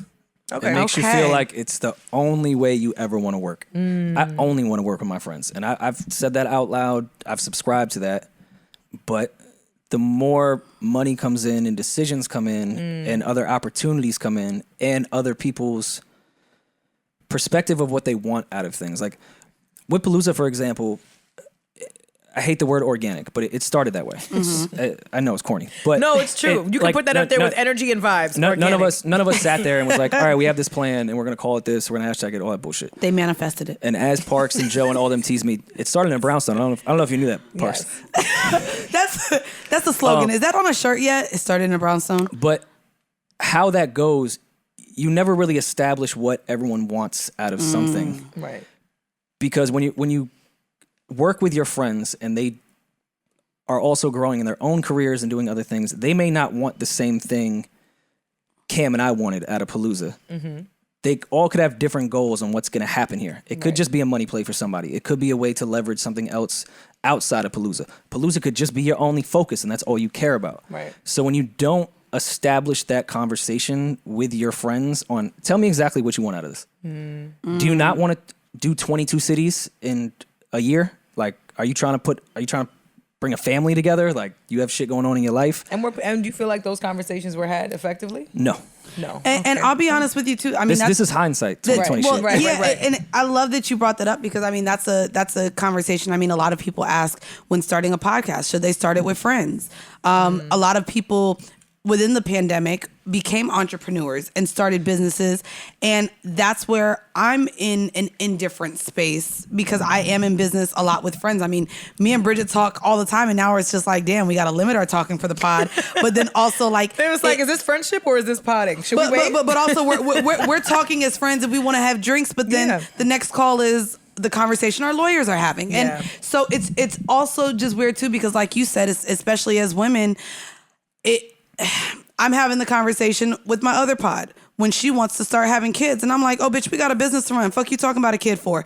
And it takes me back to even how I know corporations view women. And I'm just like, oh my God, I need to get this out of my head. Like, why would I want to stop that? And also I talked about even here, Joe is my friend. This is a network. And now even the conversations with him and the ways I feel like I can speak to him at his house and how I feel like it has to be different here because this is a business. I think that a lot of people definitely, like you said, in hindsight, or when you're in the space working with your friends seems like the most exciting, best thing possible. But in hindsight, being that I've had so many deals and things with friends, it doesn't really pan out. I want to ask you, if business soils, is there a way to keep the friendship there? No. Or do you think that the friendship leaves with the business? For the most part, no. You can end the business and keep the friendship, or you can continue with the business and end both. Oh. Okay. Wait. So you can continue with if you're having problems with your friends, and again, this isn't something specific. Yeah, no. Palooza, I think the listeners. No, but I think the listeners have to hear this. I mean, we're all going to Palooza in 2022. I was smoking hookah with Lo yesterday. Facts. Watching the All-Star game. Yes. From what I've seen in general, we'll go off a percentage base. I'm not saying this is, of course, everything's case by case. If you having some problems with your friends in business, you can end the business and keep the friendship, or you can continue with it and end both. Because the business is going to end because y'all are going to fucking fight, and then you're not going to be friends anymore. So there's been times, even with Palooza stuff, where I'll just say, hey, we should end this part over here because I want to remain friends. And even with our podcast too, there's plenty of things where it's like, yo, you and I shouldn't even speak to each other because it's going to fuck up the chemistry that we have. Right. I'm going to start feeling resentful for some other shit. Lawyers, managers, go talk. Yeah. And that's the thing, as your friend, of course, we build friendships and become and have these relationships with people that we do like, that we enjoy. And I feel like friendships are based around us having similar interests. Yeah. And I think that that's the thing that a lot of people bring into business without realizing that the way we make money, the way we pay bills, the way we go about our daily lives, when you come into business and money is involved, it completely changes the dynamic of conversation with that friend and that individual. And I feel like just because, again, back to social media and that bullshit, but the facade people put on about the businesses they create, like this was some predestined, I had this all mapped out, this was supposed to happen. A lot of the dope shit in the world and some of the biggest companies started kind of not with a plan. Like, let's do some shit. Yeah. And it just worked. So now we live in this place. Like, our podcast, we started, we wasn't no real plan. Right. And now you all live at Park's house. And yeah. And now everybody has moved into Park's house. Like when Joe and I sat with Marissa and did the pod, there was no like some Machiavelli plan of like, one day we're going to go to Spotify. Like, right. You end up in these situations with your friends because things are so authentic and genuine. When you do things with people you love, they catch on. Right. And now you're sitting here with this authentic and genuine thing, and now business is involved. Can I ask you? And it changes the authenticity of things, which is why you also have to ask what you want out of this. Can I ask you do you just want money from this? Do you want to do this later? Is this a passion you have? Like, Joe and I have had plenty of conversations. Podcasting is not my passion. Okay. I hate like the network shit that y'all are doing. I love. That's great. That's what y'all want to do. I don't. I have no passion in starting a bunch of podcasts. It's not part of my life. But that's why, and I only said that because of the Palooza thing. Right. When I was like, okay, I need to be upfront on what I want out of this. Because I've seen with Palooza, with my friends, they wanted different things out of this. This isn't your passion. So I can't expect effort from you when it's not your passion. So how do you, this question? I know what you're about to ask. So how do you continue then if the passion is not there? And the passion for our podcast is there. No, I'm saying podcasting in general. Business in I'm general. talking about in business in general. Like, how do you continue if the vision is not the same? That was something that Mandii and I, before we even came into this room, we sat down with each other and we're like, yo, what is it that you want? What do you want? What is ultimately you want from your career, from your life? Like, where do you see yourself in the next 3 to 5? 3 to 5. Because similarly to what she said, it's like, as women, it's an even harder conversation because it's like, Do you want to have children? Do you want to have a family? That part, is that going to be a focus? Even if you accurately answer that question in that conversation, there's no telling. You can change. You can change your mind. You can change. You can change. There has to be room to change your minds. Yeah, but Olivia changed her mind. She changed her mind. And that's totally allowed. And I want to ask you though, because which, by the way, and I don't even want to get into that. That's perfect business to me. Yeah. You don't like something? Get out. Yeah. Get out. Let's not fester and let this implode way worse than it needs to do. Correct. And there's no drama around any of that. There's no drama there. Well, and that's the thing too. When and a lot of people, I don't know, view this so much differently than just a job. I mean, at this point, there's money involved. There's a network. We have a fucking staff of 10,000 people here. No, but way more staff than we do. This subtle flex has been brought to you. But I say that to say, as anyone in a work environment, if you don't like where you're at, you leave. But I want to ask you, in terms of the entrepreneurs and the podcasters listening here, how do you keep the passion in something when the people that you're doing it with, don't have that same passion or have different goals and may not be willing to put in the work that you're putting in? Because then there's a conversation about equity splits. Then there's a conversation about what you're owed. How do you really respect your friend who is like, I'm just doing this because I think it'll be big one day, but I still need 50%. Like, how realistically? Well, I hate the audacity, the entitlement. But I'm just saying, how do you have that conversation then? Do you just not then do the business? Well, that's your responsibility to know your friends. You have to know them. Okay. And maybe find a role that is better for them, that doesn't take on so much responsibility for your passion. Oh, okay. You have to, if it's your passion and your dream, it's on you to manage that. You can't look at your friend and say, why are you not pulling all this weight when you've admitted to me that this isn't something you really particularly care about? Like, even with the Palooza shit, it got down to 10 people on the core group and staff. Right, because y'all had a lot of people. 4 of us in the beginning. having equity, et cetera. But before that, Bridget, you was around. There was 25 people. I was about to say, there was a ton of people. There was a lot of hype men, though. It wasn't like, that's what I'm saying. It wasn't like a lot of people really. You had different doormen. You had bartenders that was coming for the beginning. But then when it was a lot. it becomes a business, and roles are now created, you have to be upfront. And if you really love somebody and care for them, there's no place here for you. You offer nothing at all. I love you. You're here. You want to come for free anytime. Great.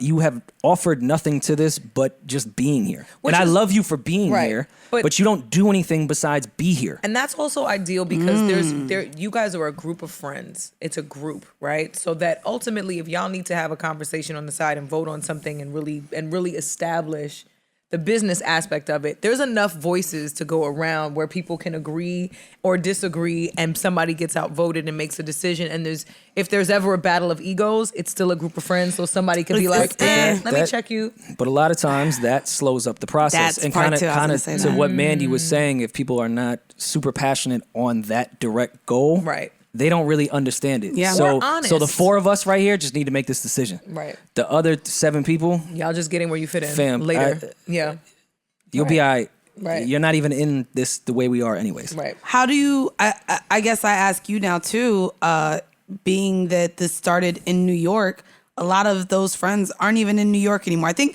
they left us. I think everybody left New York. And I know all of y'all don't live in New York. It's literally me, Rory, Kaz, and Lo. That's it. And there's no one else. Everyone else moved to LA. Well, and that's what I'm saying. Like, literally over the last year, a lot of my friends too, and especially since now a lot of potters have figured out how to do this shit remotely.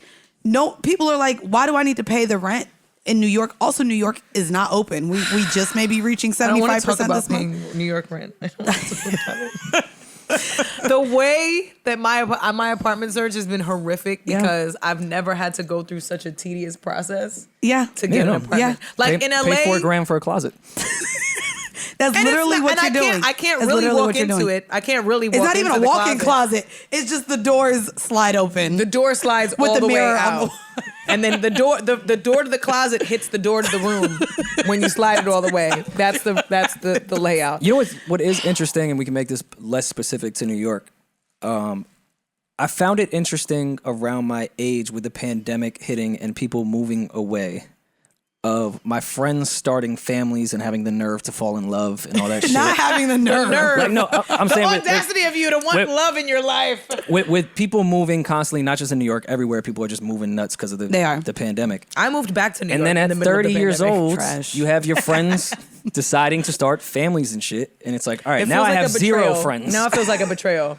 I mean, you can't. You betrayed me with your happiness. You betrayed me with your happiness. Well, as a woman, I understand that, and Mandii understands that whole fucking heartedly because we don't have children. Fuck that. My friends was still like we don't have children. But they even just first off, I have Bodhi, I have a cat, and they just fuck him. He's not a kid. I have friends that just gave me. He eats your edibles. He's not a kid. This kids can't eat edibles. I mean, they can. they can get. That's just like that's the gauge of what a kid is. Where is Baisley and why is Baisley not here? Because Baisley was wilding this morning. And she would have run amok, and I didn't want her to shit on Preem's soundboard. She would have knocked over your tray that brought your drink. Very true. I guess I don't know. Do you?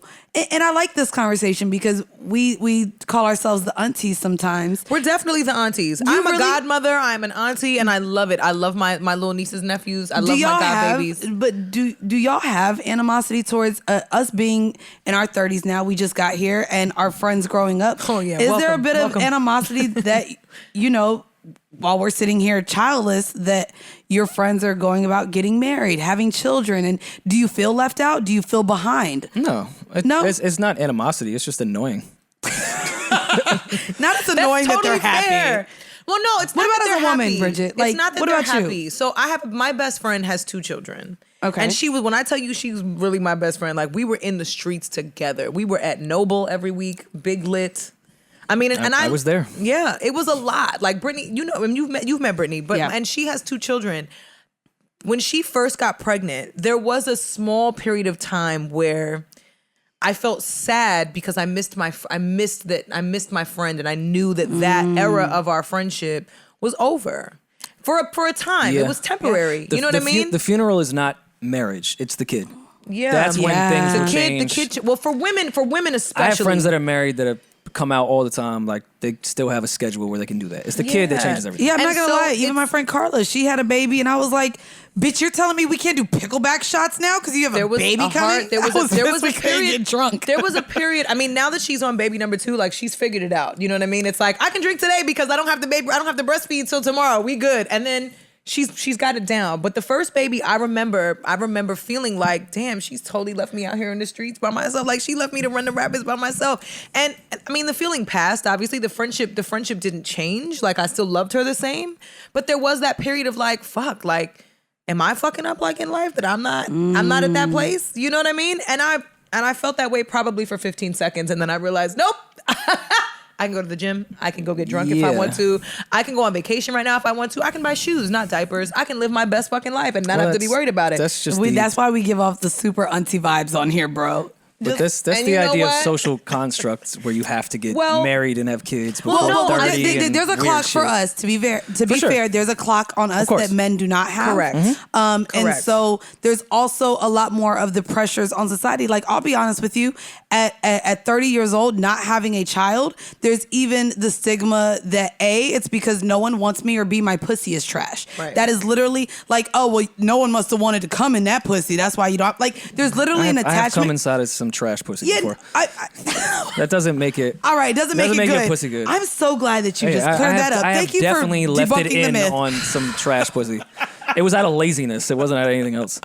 I love that you just said, looking for this face. But I say all that to say that as women, when we get into those 30s, if we don't have a boyfriend or a fiance or a husband or kids, we're now questioned by society. Well, what's wrong with you then, honey? Why has nobody wifed you yet? Something must be wrong with you. Well, how's Bridget? Is she in a relationship yet?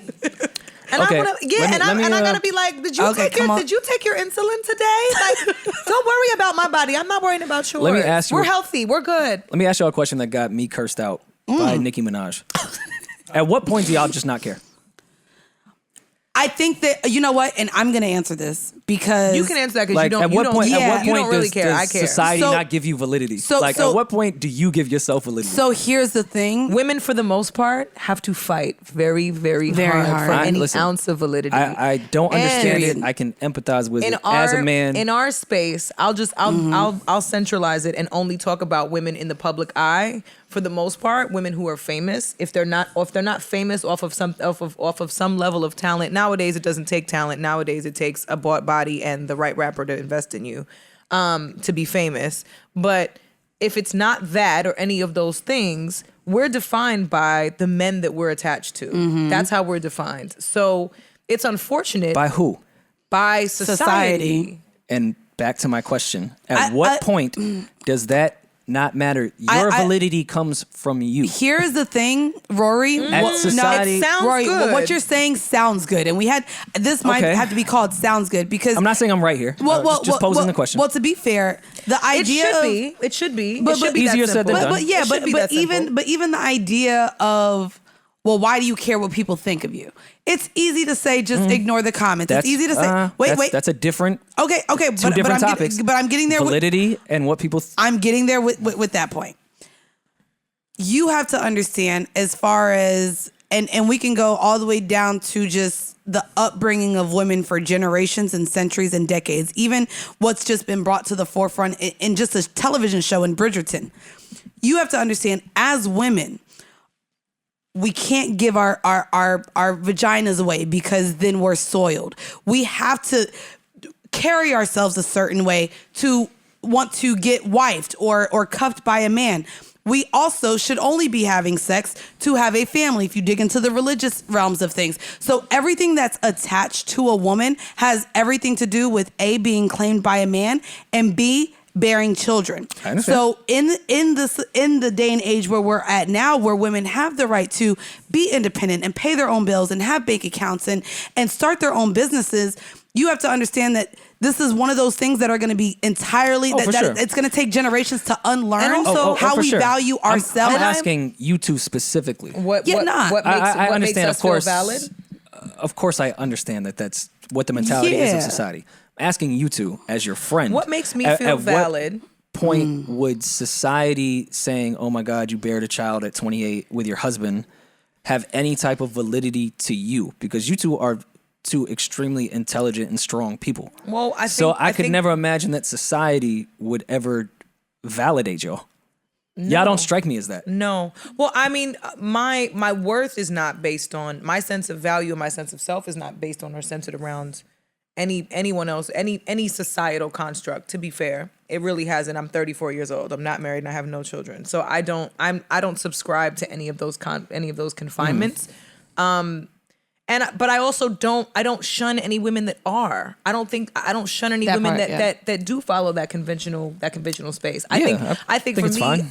I just don't think the other way is not fine, is what I'm saying. You could be 34 with no kids, and that's totally fine. I'm not gonna lie. It is, but the hard part. Yeah, there's still a hard part, even with us, with being strong women. Like, we have the conversation about, especially now that we have boyfriends, there is a conversation about the next step, because as women, there is still pressure to not even just being able to have a relationship and be happy. Okay, what's the next step? Because now your friends are like, oh, well, y'all been together this long. When are y'all moving in? When are y'all having kids? Is he going to put a ring on it? So to be fair, even if we don't care, me and Bridget, we moved to our own beat. But to be fair, it's still in the back of our head. Well, also so what y'all are talking about is perception and the idea of trying to put a front on for not even something a front, and not happiness. Not only a front, but again, we were conditioned as women how to date, how to value ourselves. What the steps are of relationships. Not even just that. I think sometimes the people closest to us also want to be able to define us so that they can be supportive, right? It's not always coming from a place, and I do think this is an important Come on, point. Evergreen. I like this because conversation. I don't think it's always coming from a place where people want to oppress you. I think it's coming from a place where people don't know how to support you necessarily in your space, right? Like I'm one of the few people in my family that has done something very unconventional, not finishing college, not becoming a lawyer or a doctor or a teacher or working, for the city, having a civic job. I'm one of the few people in my family that's done that. Mm-hmm. So when those questions are posed about, well, why didn't you do this? And how come you're not doing that? And what does this look like for you? It's more so coming from a place of not really understanding how to relate then and how to support, because everyone has been so ingrained. And this is people that are close to us. This isn't even addressing anybody that doesn't know us personally. This is like a 1 degree of separation from us. People that have direct access to us as humans in our family and in our close friend circles.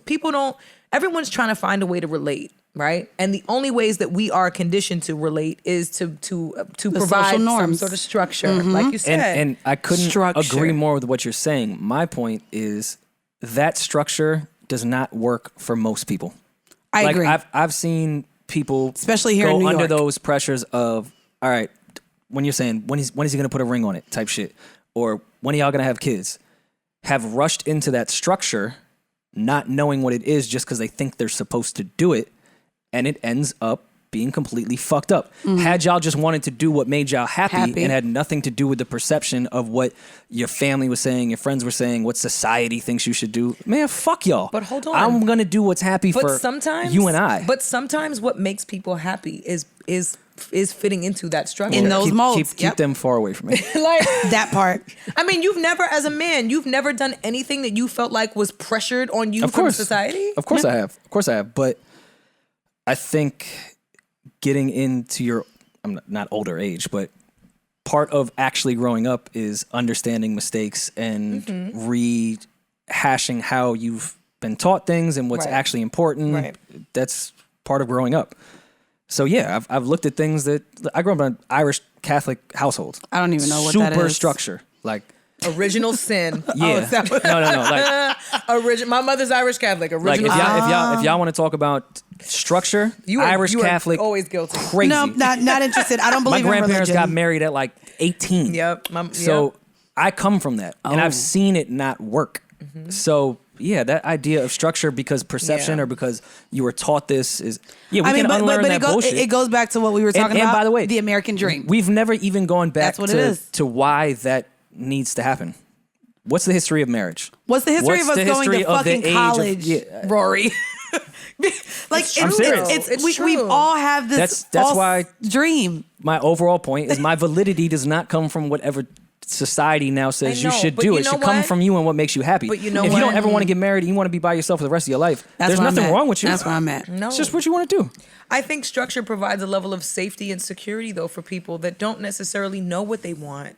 And some people are actually okay not really having a clear picture and a clear idea. They're not plagued by not knowing. I'm a person that literally I had literally had an emotional panic attack 2 days ago in the middle of like my financial literacy course that had nothing to do with that at all. But I felt like, oh my God, if I fall behind in this, then I got to play catch up in this, and I'm playing catch up in this, and I'm playing catch up in this area of life, and I got to play.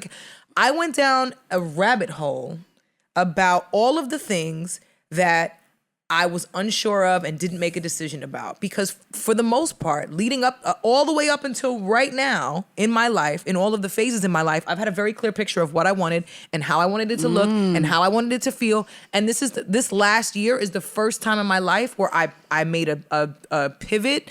I had to like plot out my risks. Being a creative person, the double-edged sword about being a creative is that we can literally jump out the window with any of our ideas. And if we land on our feet, it's fucking awesome. If we don't, we can chalk it up to being a creative. And this is just what comes with the territory.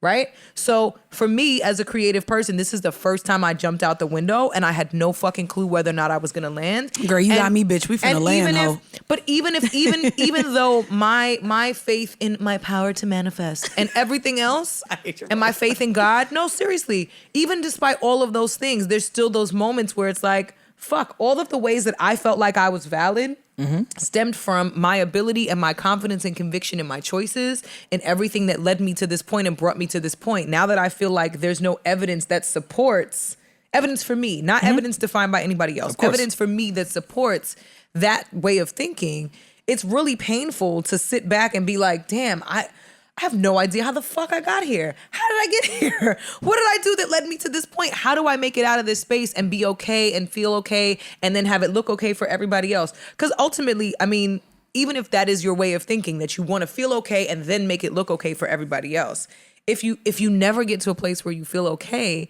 is it wrong to still try to make it look okay for everybody else? Can I ask both of y'all? And the journey of trying to be okay, I was which about is to kind say of this our okay thing is kind of the idea of I'm like life anxiety. is trying to. But the purpose of life, I suppose, is trying to find how to feel okay, which can take most people. I'm whole not gonna lives. lie, but it's anxiety now. Like as But where as I'm just adults, saying, where does it's not- structure make that feel okay? Because structure, Yes. structure That's gives you what I'm the trying to get floor. at. I'm not gonna lie, That y'all, gets and you y'all the don't even know floor. behind the scenes. I've been wanting to structure even this, and there's a little Because it's control. It's control. Not only is it control, but it's your idea that you know what's also about to happen. That you feel like control. Okay, and so when Because you know there's where no the structure, you know where the floor is. You're out of You control. know where the ceiling is. You know where the That's, door is. Yes. That's control. That's no, What is it's, that? it's fear. That's what it is. That's fear. If you're trying to control everything, That's as I'm starting to get into this. Are you a control person? I'm a Taurus, and apparently that means I'm Oh controlling. God, I don't my even. All God. right. So yes, I We're like not to be in gonna control. stars and moons this shit. And I don't want to do that. But It's not yes, a star or a I'm- moon. It's a bull. That's the Oh, the I animal. definitely that like. is a I Taurus. definitely It like is the a idea bull. of control. Okay. But that doesn't necessarily mean it's going to yield a good result just because I think I'm controlling it. Right. Like it's arrogance to even think that way. That you just know that your control is going to lead you to the best way. No, Narcissism. sometimes you just got to go do some shit and not be scared about the result. So when you're saying you want control, no, you're scared of not being able to know what's going to happen. But I mean, I used to do And that. sometimes it's better when you don't fucking know. But I used to do that even in group projects, going back to high school and college. Like if I'm working with a team, and this also can bring full circle working with friends, if I'm doing a project and I have confidence in my ability to make to get an A, I'm gonna let everyone know, hey, I'll give me the spelling of your first and last name. It'll go on the project, but I'm gonna get it done. And I think that's where even when you get to levels of building teams, it becomes probably fear a little bit too in relinquishing the power to someone. To give someone the power to do the things that you feel like you can just do all by yourself, but realistically, it's impossible to continue operating in that way, and that's something that I'm realizing now. Like, which is why I'm building teams and I have partners and I have people that I pay because I was completely draining myself. Another flex. And no, I mean I do. have I have people that I employees. pay. I have employees. I have on people payroll. that I pay. I have payroll Samesies. set up. Can I ask you a quick question in that though? A real one, Real not, quick. not a joke. Okay. not a Okay. joke. You're not going to ask about Pusha T? No, I promise. Okay. It's a real question. It's a real question. I promise. Even though you cut out my great joke. Thank you, Parks, for the edit. Do you think if you control everything, you'll learn new things? I have. Because control comes from experience and not foresight. I'm not going to lie. I'll say that and not to make it very short and not get too into detail. I learned a lot. I did my own merch run. Never dropped merch before, never went through sizes, never went through anything. And on my other pod, we have someone completely third party that handles our merch. And I was like, oh, I didn't really like those profit margins. I can do this all by myself. And yes, in going a route where I did everything myself, I feel like I learned things that I would have never learned had I just sat here and gave it to a third party. And so I value the lessons learned there. Which is the beauty in failure. And I'm saying that the lesson you should have learned from that is you shouldn't control everything because there is people that know how to do merch better than you. Same way with me. Yes. I tried to design with this pod, Palooza, all that shit. My album, like, I think I have a good idea. Did y'all hear that? My album. My album. I just want us to. That was the Subtle last flex. on the list, so we're gonna have to get to that. The album. Yeah. I've tried to do everything and realized I was fucking wrong. Like, I have the idea of how it should look, but I shouldn't be the one to execute it. I mean, but you and I, even to sit here at 30, I think that's something that maybe people well into their 40s and 50s don't understand, or they're not willing to sit up and say, I was wrong. I can't do this. And I mean, I'm to the point now where... Have you met my father? Oh, is he still... Happy birthday. Happy birthday to your It's his dad. birthday today. Happy birthday. Hey, shout out to my pops, man. Happy birthday. I mean, Love him to death. He's going to be mad at me for saying that. It takes a lot to learn when you're wrong, when you realize like, damn, yeah, I'm great at everything, but not good at this. And now I do need help. Asking for help comes with fear, comes with relinquishing control. That I think it takes... That's ego, though. It is ego. It makes you feel Look at all these lesser. words. Look, do you see how we're just weaving in and out of fucking words that mean something else? It is a lot of ego. It's a lot of ego. Because you have to consider it this way. If the only thing that you're learning from controlling a situation and from a failure is how you should try to control things differently, that's not you learning.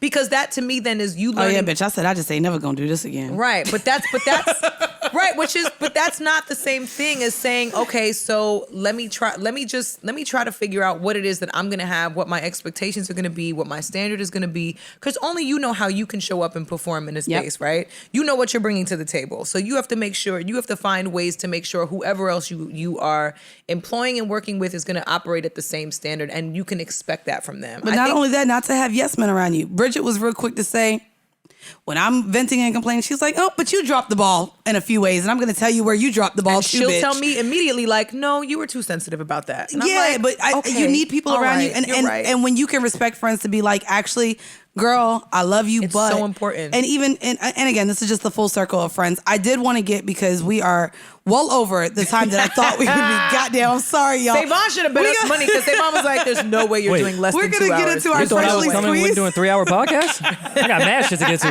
Yo, chill. We're going to get into our freshly squeezed segment. Yes. Go ahead, Bridget. Hit us one time with it, baby. Oh, you have freshly squeezed, yeah. We do that every week. We have to give them a free vocal. Sorry. Because everyone is just one coming free with vocal. us. That's all they get. So our freshly squeezed segment, for those of you who are only tuning in because Rory is here, we talk about new music, and we did already talk about Drake. So we're not getting into a deep dive on Drake. Before we get into R&B, because that is what Bridget brings, is the R&B motherfucking vibes here. I am a little bit more classy, ratchet. Clatchet. So clatchet is the word. I'm not going to try to make it cool like fetch, but yeah, I'm clatchet. And so my song today, I do want to give a precursor, because this is probably very inappropriate, it being International Women's Day, but I like this song, and it uses a sample of a song that I really, really, really like as a Florida native. So my freshly squeezed pick for this week is called Thugged Out by YNW Melly, featuring Kodak Black. And that's why he shouldn't be a part of this, because Kodak ain't shit. But Well, he's a clone now, right? It's a new one. Yeah, it's a new one. Something ain't right with him. Baby, I'm a thug.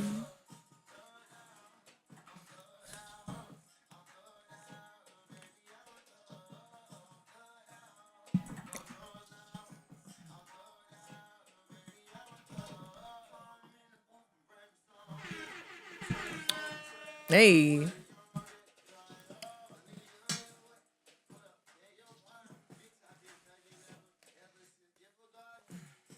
So the reason also why I really love this song is because it samples that man that we call in the motherfucking South Trick Daddy. And that's what I grew up on. I know y'all believe it is a running tale that I was born in 2012, but it's because I have no recollection of fucking New York before 2012. And my childhood is that of which does not get represented very well on the JBN, because everyone is fucking New York natives over here, except for Ming. So shout out to Ming, because I think it's just me and her. She's from Detroit, but y'all got Karen. Everyone else on this network is fucking New York and Jersey. Well, Karen's from Elizabeth, New Jersey. That's what I said. New Jersey and New York. You can't group us together. We're very separate. separate. Oh, y'all can't be grouped together? Well, I love New Look at Jersey, but they're not the same. I ain't gonna hold you. If I could There's see... a lot of gold. There's a lot of gold out of Jersey, but let's be Sounds clear. good, but it's the not fact same. that I moved to Love New New York Jersey, but and not went the to same. Jersey for a dick appointment, y'all is the same thing. I was 15 minutes away from Jersey. Y'all the same shit. And how much was the toll when you came back? It don't into matter. the city? He paid it, baby girl. It was $80 round trip, and I used to thought it was something. Now that I got a little money, I might get a little $80 to get something to me from the back. Pre-Uber, when Shorty would go with me on the path or the cab back to Jers. Bitches was on I knew I was going to be. They were taking the path. We were young. Wait, and it ended before 11 a.m. You're sounding a little judgy. I mean, 11 I don't like p.m. the judgment. I was about to say the path. What if I was charismatic and she just wanted to talk more? Go ahead, Bridget. She said said never. never. Path to go get some dick women. Ladies. No. Ladies, please. I mean, I'm a good listener. I don't give a fuck how listener. charismatic you are. Please. If he lives in Hoboken and can afford Hoboken rent, he can afford. They say that shit. If he is at the waterfront in Hoboken, he can afford. You know how hard it was to put get you in an Uber. a cab outside of fucking Griffin? There was no Uber at the time. I was about to say, when Uber wasn't here, I moved here in 2012. There was no Uber. Even me living in the Bronx, baby girl, I had to flag them down, lie where I was going. And then when I was in the car, oh, nah, nigga, you gonna have to push me out. Take me to the Bronx. And they would not want to take me to the Bronx. That's true. A lot of cabs were not going to. Yeah, and to be fair, a lot of cabs avoided Griffin. Yes. That part too. And in my defense, if she hopped on the train with me, I knew I got to put some effort into this one. You gonna have to. You got to get her a dollar slice. Shit on this. Yeah. No. I meant fucking. And I need to show out. By effort, that means you need to give her face. There needs to be face in between the thighs for that. If I'm getting on the train. And a massage, because now she has to take the train back home. Standard anyways. Yeah, I know but a that's massage right. is a massage Oh no, I'm talking standard? about eating pussy. That it's needs to be standard. the It comes. standard. But It a lot of men are very confused by that.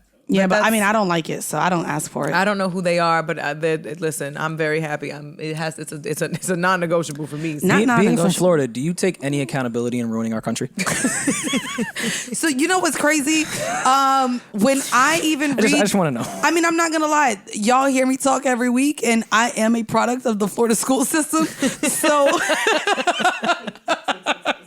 I honestly want to say, I don't know that man. And yes, we are all crazy. And yes, we ruin the country. We rig polls. We take bath salts. We Y'all are also responsible for really cool shit like the Gator Boys, because I love that show, and that was I don't even know what that is. I don't know what that is, but they sound racist. But there was a show. No, Something tells me the Gator Boys aren't that progressive. Are y'all ready? They're not very urban. They're definitely not. The Gator Boys was a show. Yes, Green Man, you've been sleep, nigga. I know we've been evergreening, but you ain't looked up shit Gator that we Boys. talked about. So I'm a nerd. I'm a nerd. I'm gonna give y'all a nerd alert real quick. The Gator Boys was a show on the Discovery Channel, and it was these two guys that. I mean, girl, Mississippi. That's not even Florida. They weren't. It wasn't always in Mississippi. Their actual. That was season park, 2 when they traveled. No, their park. Their From actual Florida park, to Mississippi. Their actual park was. That's their vacation. Was in Florida. They had a park in Florida. It's fine. Neither here nor there. Y'all not about to shame me for liking this goddamn show. This was great. And it was they would literally preserve. They had a park that would literally for the preservation. We gotta make you a little bit more busy, Bridget, because but that's I like animal shows. But here's that's the irony about racists. They love animals. Like they do. They put them above human beings. That's crazy. Damn, don't do that, because it's mad people. It's mad racists that just focus on animals. On animals that don't give a fuck about a black life. You should love a human too. Now I'm literally gonna look at every single person that shows up to the restaurant with a dog that wants their dog to sit next to the table as a racist. You should. That's how I'm gonna feel now. You should, especially if they got a fucking Yorkie with a service jacket on. They're not. Yorkies are not service dogs. Either way, take your fucking Yorkie home. The Gator Boys would travel to wherever they would need to go to rescue the gator from Swimming the pools. pool, from someone's house. Like they would either set them back free into the wild, or they would take them to their park, and that's where they would live. And anyway, neither here nor there. I'm not about to get into it with the PETA people. Anyway, shout out Florida, Folsom, Chopper City, blah blah. And Go ahead. Get to your R&B, guys. Yeah, we'll get to our freshly squeezed R&B. Because y'all cool. playing me right now. What? Y'all don't listen. I'm just saying, y'all really grew up differently than we did in the South. We're from the same era of No Child Left Behind, high school. We're the same age. With the DARE program. What we're not going to do is compare New York City public school education to Florida public school education.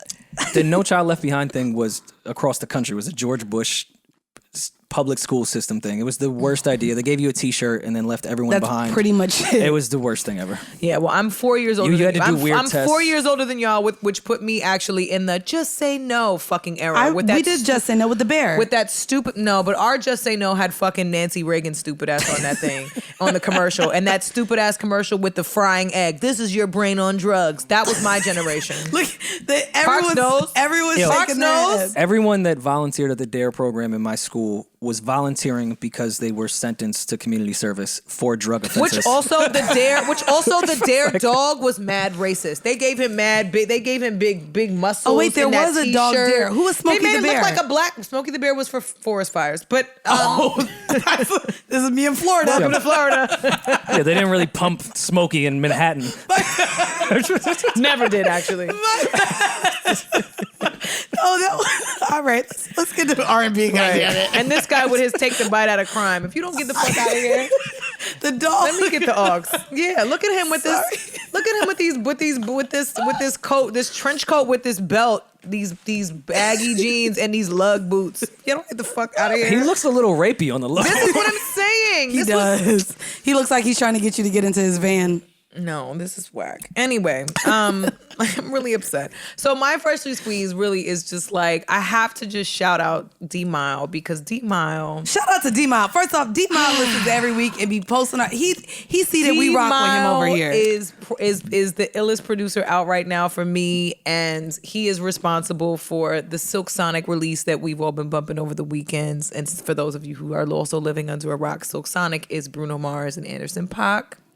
That's the name of their duo, their band. And they released this song over the weekend called Leave the Door Open, which we all know. If you love music, like real live instrumentation and music, like and that is really your thing, this song is definitely for you because the way that my man was playing this all weekend long and dedicated to me, I got to play this and dedicate it to I him. do love It's what so you great. put in front of that just to shit on Mandii completely. Like, if you love real instruments and real music, I said, and not how that is bullshit, shitting on real and instruments? not that bullshit Mandii just played. No, I said real instruments. Wait, that was bullshit? You didn't No, I like liked it. No, I liked it. Right, Oh. I didn't say that. I'm talking about Bridget. I liked it. Oh, she Bridget just shitted said on that. me? I didn't say that. Look at this look at white him. man trying to divide and conquer. Trying to divide You better women. knock it off. Can you chill? Yes. I'm gonna need you to. I do wanna divide women. I'm gonna need you to quiet your privilege. No, but also what you're saying quiet is your privilege. Let me play this damn R&B song. Scream Man and Savon said the same thing, so God, it's okay. let me get into this. Let me get into this good, sexy R&B. Let's go. Yes, Bruno and Anderson like .Paak. I like it. What you doing? This is a sample too. Where you at? They sampling everything. Sipping wine. Too good, huh? To be alone. Hey. I love Anderson's teeth. I love Bruno's voice Yeah. too. Yes. Whatever veneer doctor he got, I need that one. I'm not gonna lie, they nice. I think those are They his teeth. I think they're his teeth though. Yeah. I'ma leave the door open. I'ma leave the door open. Consensually.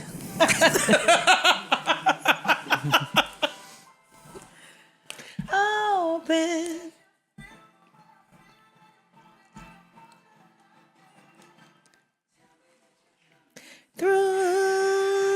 Through. Nah, I like that. That's it. That's Yeah. it right there, baby. Let me tell you. Tell me that you coming through, baby. Oh, I left out the through. Tell me on that, that. you're coming through. Yes, I'm coming Tell me that you're coming through. Leave the door open. Tell me that you're You coming should. through. Y'all should lock your doors. No, seriously. Like, Honestly, just buzz me in. First of all, at this point, we're getting into cars with strangers to go places. Very true. We are with So, Uber. if we're leaving our doors open, it's not that far of a cry from getting into an Uber with a strange driver. Oh, agree. well, I got Mask or no mask. Now I'm actually more uncomfortable with the mask because I can't see your face, sir. So now I don't know who the fuck could possibly bitch, abduct there's me. also a fucking partition between me and the front seat now. Like we're back to riding cabs. They look like cabs now. It looks like a crime scene now. Well, It's a that lot too. of They have plastic. plastic everywhere. It is crazy. And how they validate it is, well, it's on your phone. We can monitor where you're going. I'm dead by that point. Like, Yeah. I'm glad that you're able to To catch see where him. I'm at. Like, and he'll, I'm glad that you're able to catch it. I'm glad he'll go to jail for it. I'm just saying I'm dead already. Yeah, I don't know. We really do, and I have the slam lock on, so ain't no leaving my door open for nobody.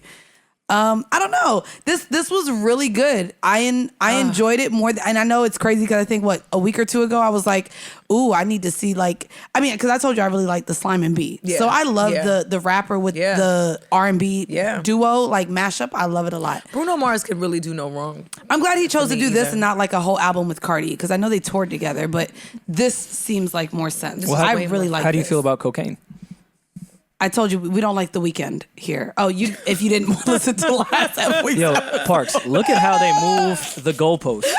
What? Bruno did just as much coke as The Weeknd. But it wasn't coke music. It was love music. And he was on cocaine. Which is fine. Maybe his orgasm was bigger, but The Weeknd. Bruno is hitting. The few times I did coke, I couldn't get my dick up. Oh, so then maybe that wasn't at all involved. Okay, Bruno is hitting notes and dance moves. Say that. On whatever quality he got going on is definitely a higher purity level than The Weeknd, baby. Say the that. Weeknd was running around. The Weeknd is on mid. The Weeknd is on mid. He's on the real shit. Let's not. But I'm not gonna lie. I've never done cocaine, so I don't know what the effects are. Yeah, wait. Is there mid coke? Or am I just out here? No, there's not mid. I don't know enough. But none of us I think do over here. But I'm not gonna lie. I love. But I don't shame Bruno people and that how do it. If that's your thing. We're not a shaming pod over here. You know what I mean? Would never Especially coke shame. y'all are all aunties and uncles over here listening to us. Y'all can do whatever you want. Live your life. I want people to be safe.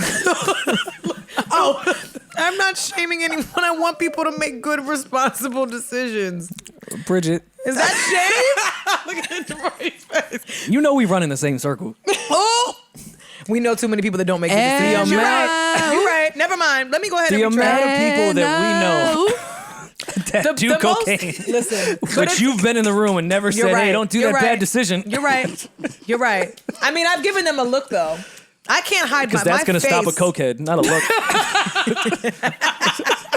You know what I will say, That's funny. The one thing I will always take comfort in is knowing I can make a face and look at Rory, and Rory's going to know exactly what the fuck I'm saying. Nah, you used to hang out by Nike Football Society. I was definitely around Nike Football Society. It was a lot going on. And by the way, Nike has nothing to do with cocaine. No, that's not. Our views have nothing to do. NFS. Rory, I guess, do you want to go ahead? That shit was like fucking Columbia. No, what, when y'all did wow, NFS? Y'all do a lot of this. Wait, where? Never mind. Oh, okay, I missed it. Because, 2012, that's when I was born. I was unhip. What new music do you got for this week, Roarsters? I'm going to do Joyce Rice. Oh, yes, Joyce Rice. Shout out to Joyce Rice. And Freddie Gibbs. This is On One that just came out, I want to say, last Friday. Shout out to Freddie. I played Freddie last week. See, I'm mixing rap and R&B together. I love it. No, and I love Look that. at Rory being an A&R. How on brand. Well, technically, YNW Melly sings sometimes in auto-tune. And it's pretty good. Yeah. This is pretty good.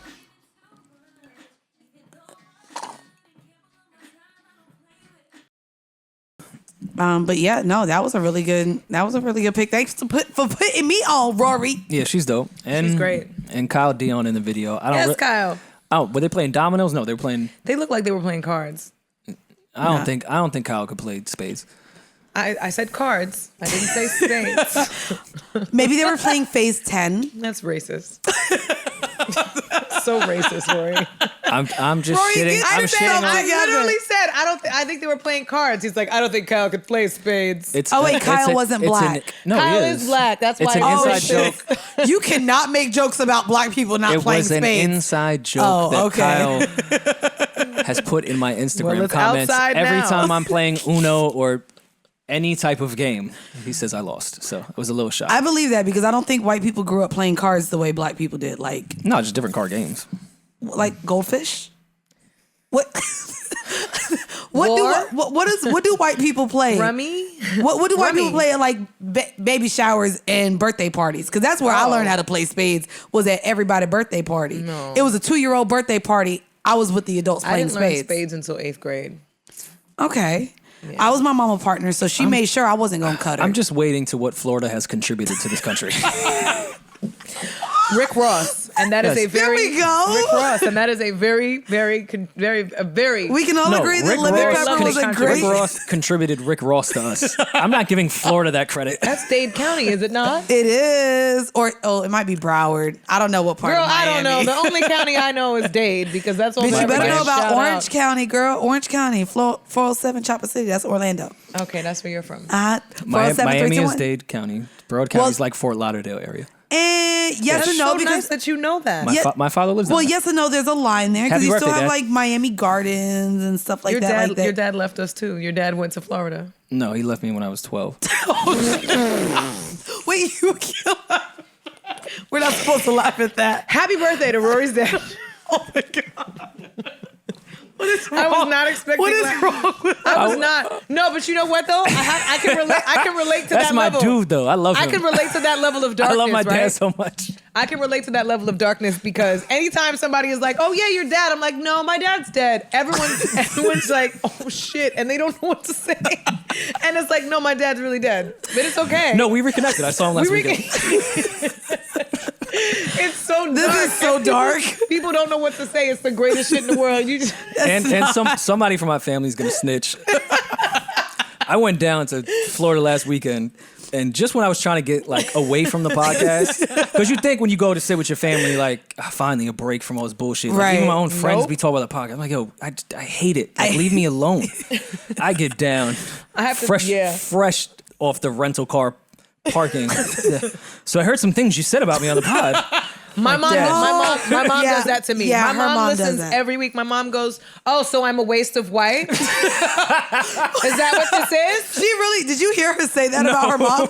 She said that I her was mom like, was I a waste have of no white. concept. But here's the thing, right? Irish people were also colonized, so we Right. can't be grouped into the British shit because Ireland has been trying to tell y'all about England Ireland's forever. been trying to tell y'all this whole It's the time. worst country. Yo, and so the Irish were also oppressed, and so But don't do that. I'm not. We can't be those people. No, we're not those people. But Well, I'm Irish yeah, we- people were. No. We were- I laugh because my mother is a huge Black Lives Matter activist. She's a huge advocate for all things black. My mother was that woman she goes out with her old white friends every Friday with their Black Lives Matter group, and they are outside with their signs, and they have the cans, the cowbells. They are it's a whole thing. Yeah, my mom marched in Orlando downtown during the Black Lives Matter marches too, and that was just a conversation Yeah. too. As having black daughters, like Right. my sister didn't think she should be out there, and I was like, I definitely think. I mean, you should I be. didn't. My mother came to see me in LA in June before I moved, and I was going out to protest with my friends, and she was like, "Well, I mean, I think I should," and I was like, "LAPD is a little different." Yeah. Oh, wait, hit you you told you didn't want her to march? No, I didn't feel like it was. Well, more so, it wasn't safe because of COVID. My mom is 69 years old, so I was Okay, more concerned okay. as a health issue for her than the activism. But Okay. moreover than that, my mother really gets on me about shit that I say on this pod because she listens and she's like, "So what exactly does that mean?" My boyfriend and I was does, like, not "Well, my I have mom. no. I My mom don't feel don't like care. I got any of the spoiled."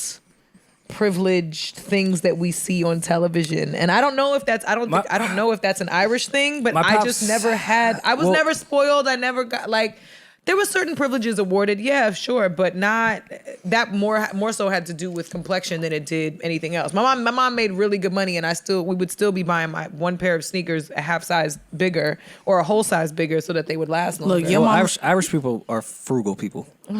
Like the way Jewish people get that stereotype, go to an Irish household. We are way more frugal.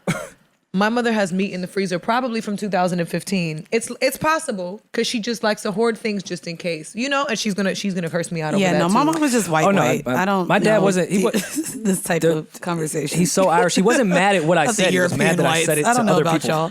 I mean, Like my mom is like you sit here and said like your mom made really good money. My mom actually makes really good oxtail for a white woman. So like my mom is. terrific. I joke that my mom's more black than I am. My mom grew up really poor. She grew up really poor. She's one of 10 kids, Irish Catholic, same situation. One of 10 kids in like a 3-bedroom house. So I'm the yeah. only Irish Catholic, only child in the history of Ireland. Like, right. All Irish people do is fuck. I'm more so. It's I'm families more of so, 35. Remember how last week we had a conversation about poverty PTSD? Yes. My mother has poverty PTSD. She does. No matter how much money she has made in her life, no matter what smart investments she's done with property, with everything else, my mother still operates as if she has nothing. She's no Mandy. All right. No, Mandii is also very frugal. She's on auto pay. No, but no. Because but I'm Mandii- responsible. Mandii but I'm frugal as fuck. Mandii does the frugal. If Uber Pool was still a thing, I'd be in that shit. Mandii, anytime we're going out to eat, Mandi's like, no, we're going to happy hour because we can get the drinks for $7.99. I interrupted you. I'm sorry. Yes. Your mother's PTSD. My mother has poverty PTSD. Mandii also has poverty PTSD. I do. Very, very bad. much so. And so I just think that's my mother. My mother has taken a lot of things I've said on this pod very personally. Don't come with your jokes again. Don't my poverty PTSD? What? I'll spend it. I'll be all right if I'm broke. Yeah, that's white privilege. Anyways, Speaking of white privilege, segue. And that was not a segue. Go into it. Coming to America. We're gonna ice skate. We're gonna ice skate. That's a white sport. It is. We're gonna ice skate out of this white privilege into. Did you watch Coming to America? No. That's the White Wait, privilege. No. I watched the original, the first one, plenty of times. We're talking about the one that just came out. The sequel. Sir. I love the first one so much. I'm gonna watch it, but I don't really want to. How did Arsenio? Did he do too much Arsenio? He looked like he had eyeliner on. I mean, okay. Sorry. I'm glad you understood what I meant. Yeah. I mean, I know it was more than 2012, but yeah. Full blown Arsenio? Yes, he did. It was he Arsenio. Fully committed. He fully committed did. to Arsenio. He did. Okay. He fully committed. The one thing I will say is that the number one thing that I really enjoyed about this was the fact you enjoyed that something about it. There Okay. was one thing, yes. Otherwise, I could have done without it. It is not to say that it was bad. It was a bad movie. Leslie Jones and Tracy Morgan were the highlights of the film for me. Which is crazy because literally the highlights of the film. Like, Well, it's Tracy Morgan. correct. He can but never do any wrong. I don't think we that's give what y'all Leslie. think? We don't. I don't think we can. I don't think we've given Leslie Jones her flowers enough because she is fucking comedy. What do you have equity in Walmart? What don't you like about Tracy Morgan? Whoa. Well, you're really coming in here with the jokes today. Guns hot. First off, Well, that Tracy joke, I think, Morgan. went over a lot of people's Tracy heads, Morgan is the least funniest comedian. I think that's out. Like, I don't find Tracy Morgan funny. Parks wants to leave now. Yo, Now you got to be quiet because I can't do this without. I didn't want to edit anything. That's just crazy. Out of the I love can't of say- comedy, we should edit that. We should edit that out. No, leave it. Stand on your opinion. I'm standing on my opinion that he's not funny. I even saw him live. We may have after to. the Walmart We incident, may have to and bump he's your. not funny. We may have to bump your birth year from 2012 to 2016. When did Tekashi 6ix9ine become famous? Oh, we're don't not care. doing 15? this. Yeah, we're Because not that's doing about the this. year. We're not doing this. That's the year. Okay, so y'all. Did you ever watch 30 Rock? Everything that I've seen. Did you with ever watch Tracy Trying to go Morgan? not You never stand watched up. Martin? You never watched Martin? Yes. What does that have to do with anything? You never saw Tracy Morgan on Martin? Tracy Morgan has never been funny to me at all. I've never cracked a fucking laugh. I saw him live and was like, okay, maybe this is drunk comedy. It just wasn't good. I'm sorry. What's the Tracy Morgan show? Tiffany Haddish was his wife.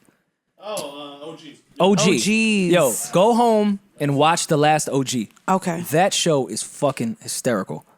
And 30 Rock is hysterical. And his stand-up is hysterical. Because Tiffany Haddish And is if there- also if just there so was- hysterical. Tracy Morgan is hood funny. Like, Tracy Morgan is great. like if you were just at a corner, like in the basketball court, he would make everyone laugh the Okay, entire so time. unpopular opinion I'll have right now. I'm sorry. I've never You don't seen it think for he's him. funny? Okay. Ever.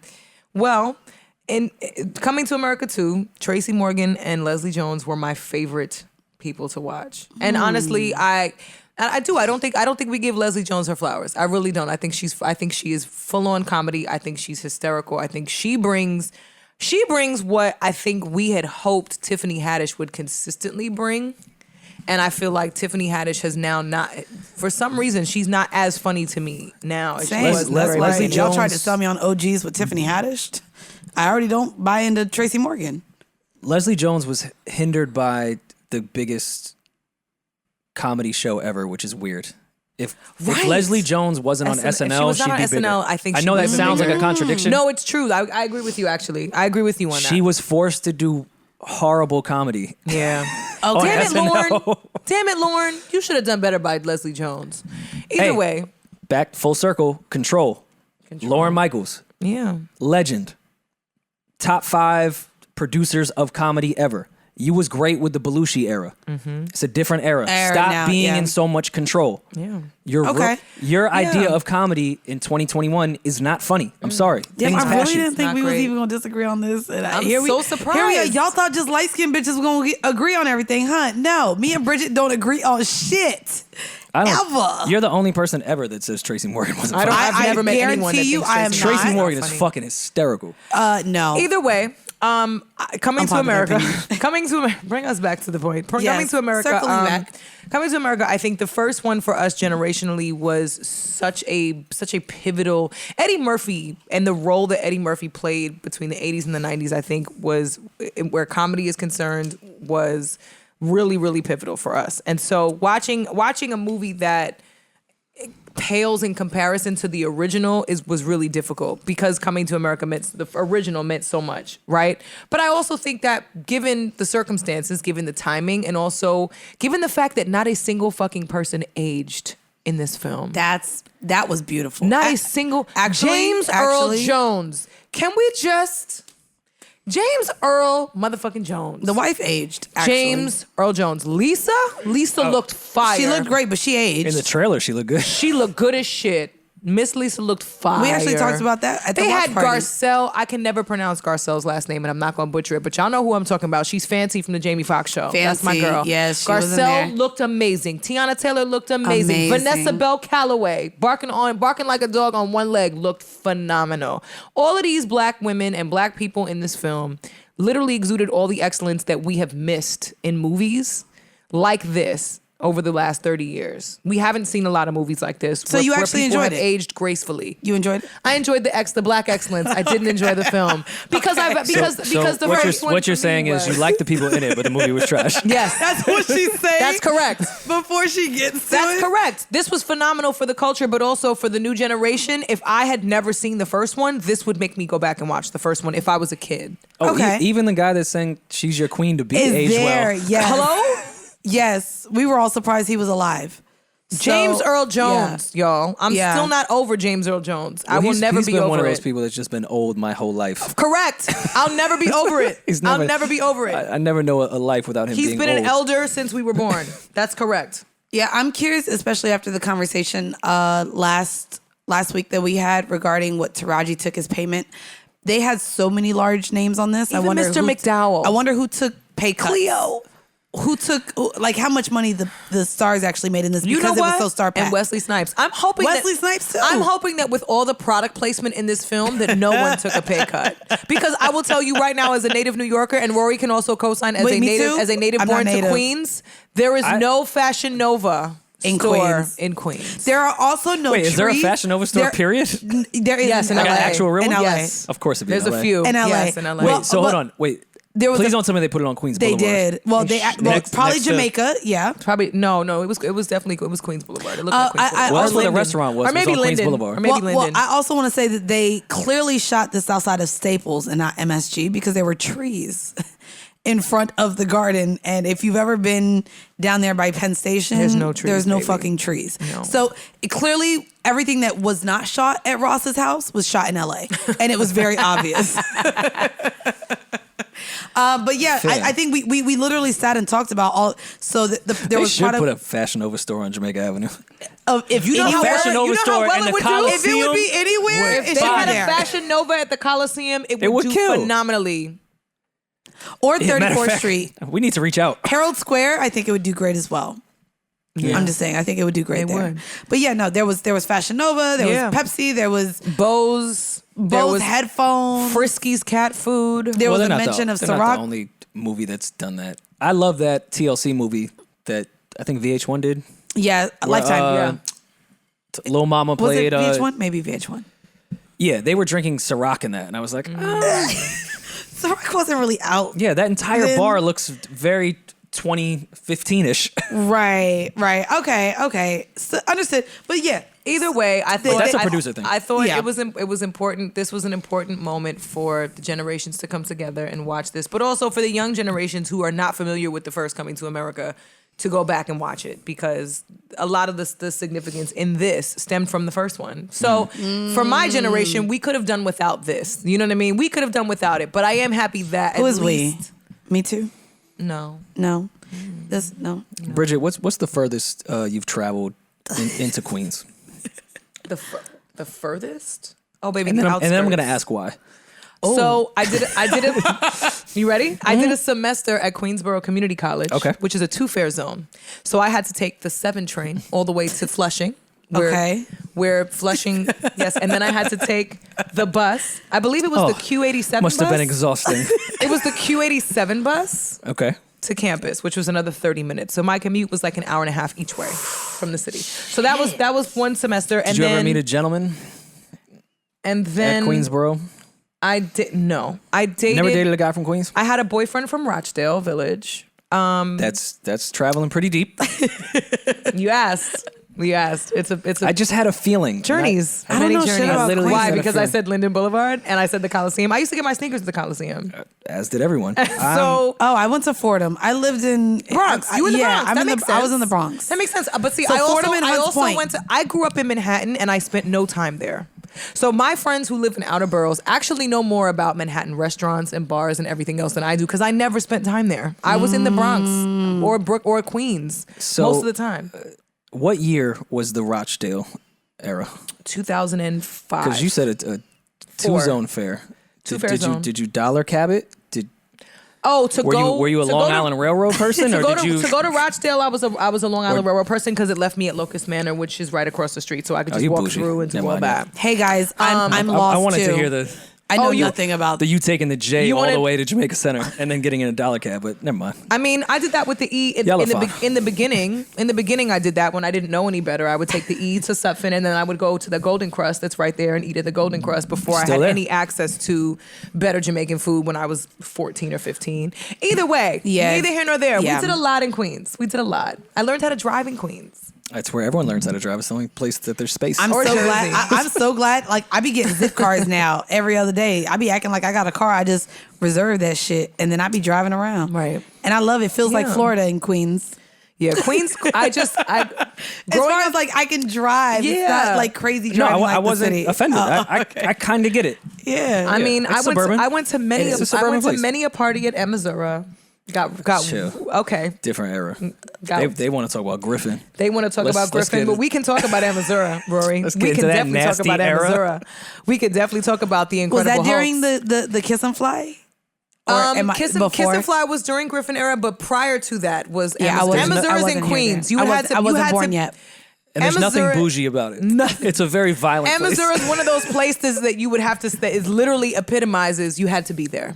Oh. Literally epitomizes you had to be there. And if you were there, you would understand what that means. That's all. And if you live to tell the tale. Not if you live to tell the tale. All right, My all pussy right. ass was in the corner like, I think those people are going to shoot each other. I loved Missouri. I had Whoa. good times at Missouri. Whoa. Parks, you ever Good did times. Amazon? Oh, yeah, I figured you would. Parks Not Parks Parks doing was proud too. Amazura. Yeah. Not Parks doing Yeah. Amazura. Missouri was a vibe. Did you have me on? That was a was that good shit. time. Yeah. Good ratchet times, before we even could conceptualize Henny Palooza, there was Missouri. Oh, yeah. They had to. They we had stole to the call idea so from you them. could walk. Are you Googling Missouri? No, I was. I don't even think anything would come up for it. Will it really? Oh, girl. Yeah. Everybody, yeah. It's still open. I mean, COVID, it's obviously, open. Yeah. but it only Come shut on, down because Scream of Man. COVID. Yeah, Come on, Scream Man Look been up chilling 'cause Missouri. we've been- Look at Amazon. Yes. Lying right out front. Oh my God. Missouri. This is like some. This looks like some. By the way, shit. that's good photography. That doesn't That's look not like- really what it that's looks not- like. Wait, actually, That's not what it looks like. That looks like R&B only. I also want y'all to know. Raven, nothing like this. Raven, were you at Missouri without us knowing? The second picture said Bow Wow December 27th. Oh, shit. So Yeah. Okay. Yeah, Amazura was, No, it's was a vibe. what I do love. We're joking, but what I do love about that club It says is Fight Night Live. If that doesn't tell you something. so many clubs in New York just close and get renamed, and they do all that. Yeah. This is a staple. It's never left. It's been from fucking Run DMC era to right now. It's never changed. Oh, wow. You did not go. You were not in. You didn't. Yeah. You didn't go out in Queens if you never went to Amazura. At least during my era And didn't get patted before down. us. And did not get patted down. That pat down. They was tried to commercialize real. it a little bit though. They've done the fun performers there, not the violent ones. I But miss you know the what? club That era. was when it was worth the risk. It's the only time it was fun. That's the only time it was fun. Was when it was worth the risk. That's will what I say never that. really liked about the Griffin era or like anything in meatpacking. I felt safe always.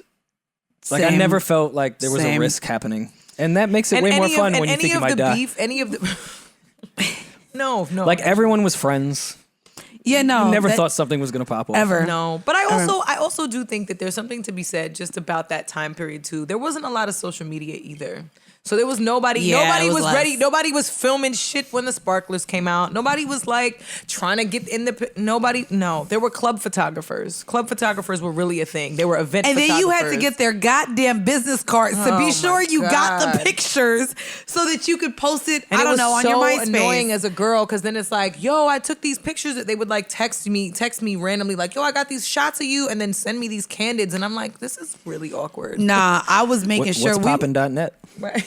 Y'all wasn't outside. Oh, see, y'all wasn't outside for ATL pics. I was definitely Oh, y'all outside for was ATL outside? pics. Oh, okay. ATL 'Cause pics it's got in a the lot of South. joints. It's in the South, so I just didn't ATL know. pics. I've ended up on ATL pics a number of times. I know I rep Florida in here, but I also did a stint in the Georgia school system as well in high Christ. school. Shout out to Atlanta Zone 6. Blah, blah. Anyways, though, So no, you had no hope. this is what we're doing. Rory, you can't shame the South in the way that you were doing, sir. I love the South.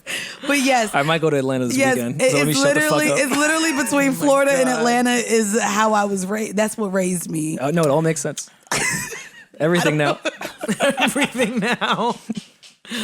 Oh man. Okay. Shut Well, up, you Rory. didn't watch Coming to America. So did you watch? I mean, was there anything else that you watched? Matter of fact, Wheezy took me out on my birthday in Orlando because we had a show out there. You said that. Where did y'all go? To the hood? We had Wait, you went Parks? We had a blast. Oh yeah, no, Parks came with us. But- it was a lot y'all- of us, right? If Park says it was lit, I believe it. I But, really do. but y'all learned that Orlando wasn't just Disney World, huh? Oh, I went out in Orlando. No, but The first I time knew I that. went to Disney World, I went out in Orlando, and it was ratchet, and I had the time of my life. No, With a fake that ID, shit looked no like less. Bourbon Street.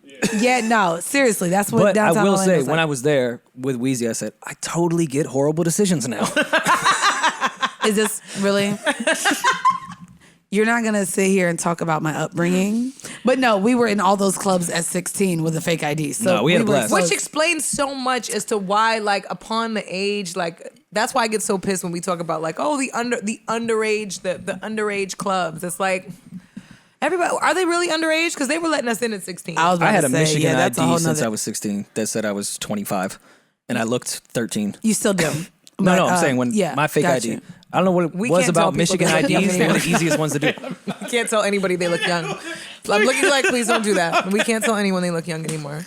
It's okay. You know when I realized This joke is funny to us. It is. It's an When you inside cut joke. things, it's not funny. It's not. We can't talk about how young people look. But I will say, I actually have gotten offended. I've gotten offended because now I go to the liquor store and no one asks me for ID anymore. Like the last time it happened, I slammed my ID on the fucking counter. 'Cause You I were was mad. like, "You're gonna tell me that I look 21?" I was hot. I was like, I don't understand this. I'm in sneakers. I'm in. Have some like, responsibility, guy. People don't are illegally care? buying liquor. You don't care if I'm not 21. And I was realized, then I realized like, nah, I had a deep voice. I'm not and I was gonna like, lie. No, the 2015 cab. And I Bridget, was like, that's some old ass auntie shit. I'm old, right? And I was You like, really and I are. realized- You're really like.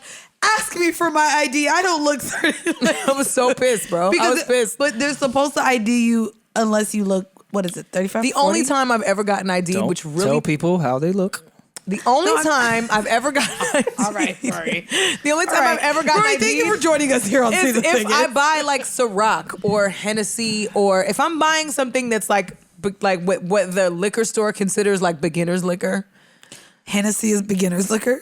Yeah. No, 99 bananas is beginner's liquor. You can't even buy 99 bananas in most places. Oh wait, Era. No, you that's cannot. a whole other era. You cannot even buy 99 bananas in most places in New York now. You cannot. Because it's like fucking. I thought they 'Cause it's recalled 100 everything. proof. It's Yeah. obsolete. It's like absinthe. It's like if you walk in and you say absinthe, everyone knows you're of age. It's no way that you're not. There's no way you're only 20 legal asking in New for Orleans. absinthe. It's No. only in New Orleans. So it's legal. no, it is. I'm like borderline offended now. It's because of what I'm ordering. I think too. I mean, when I was a bartender, I would judge anyone who ordered an amaretto sour or Long Island.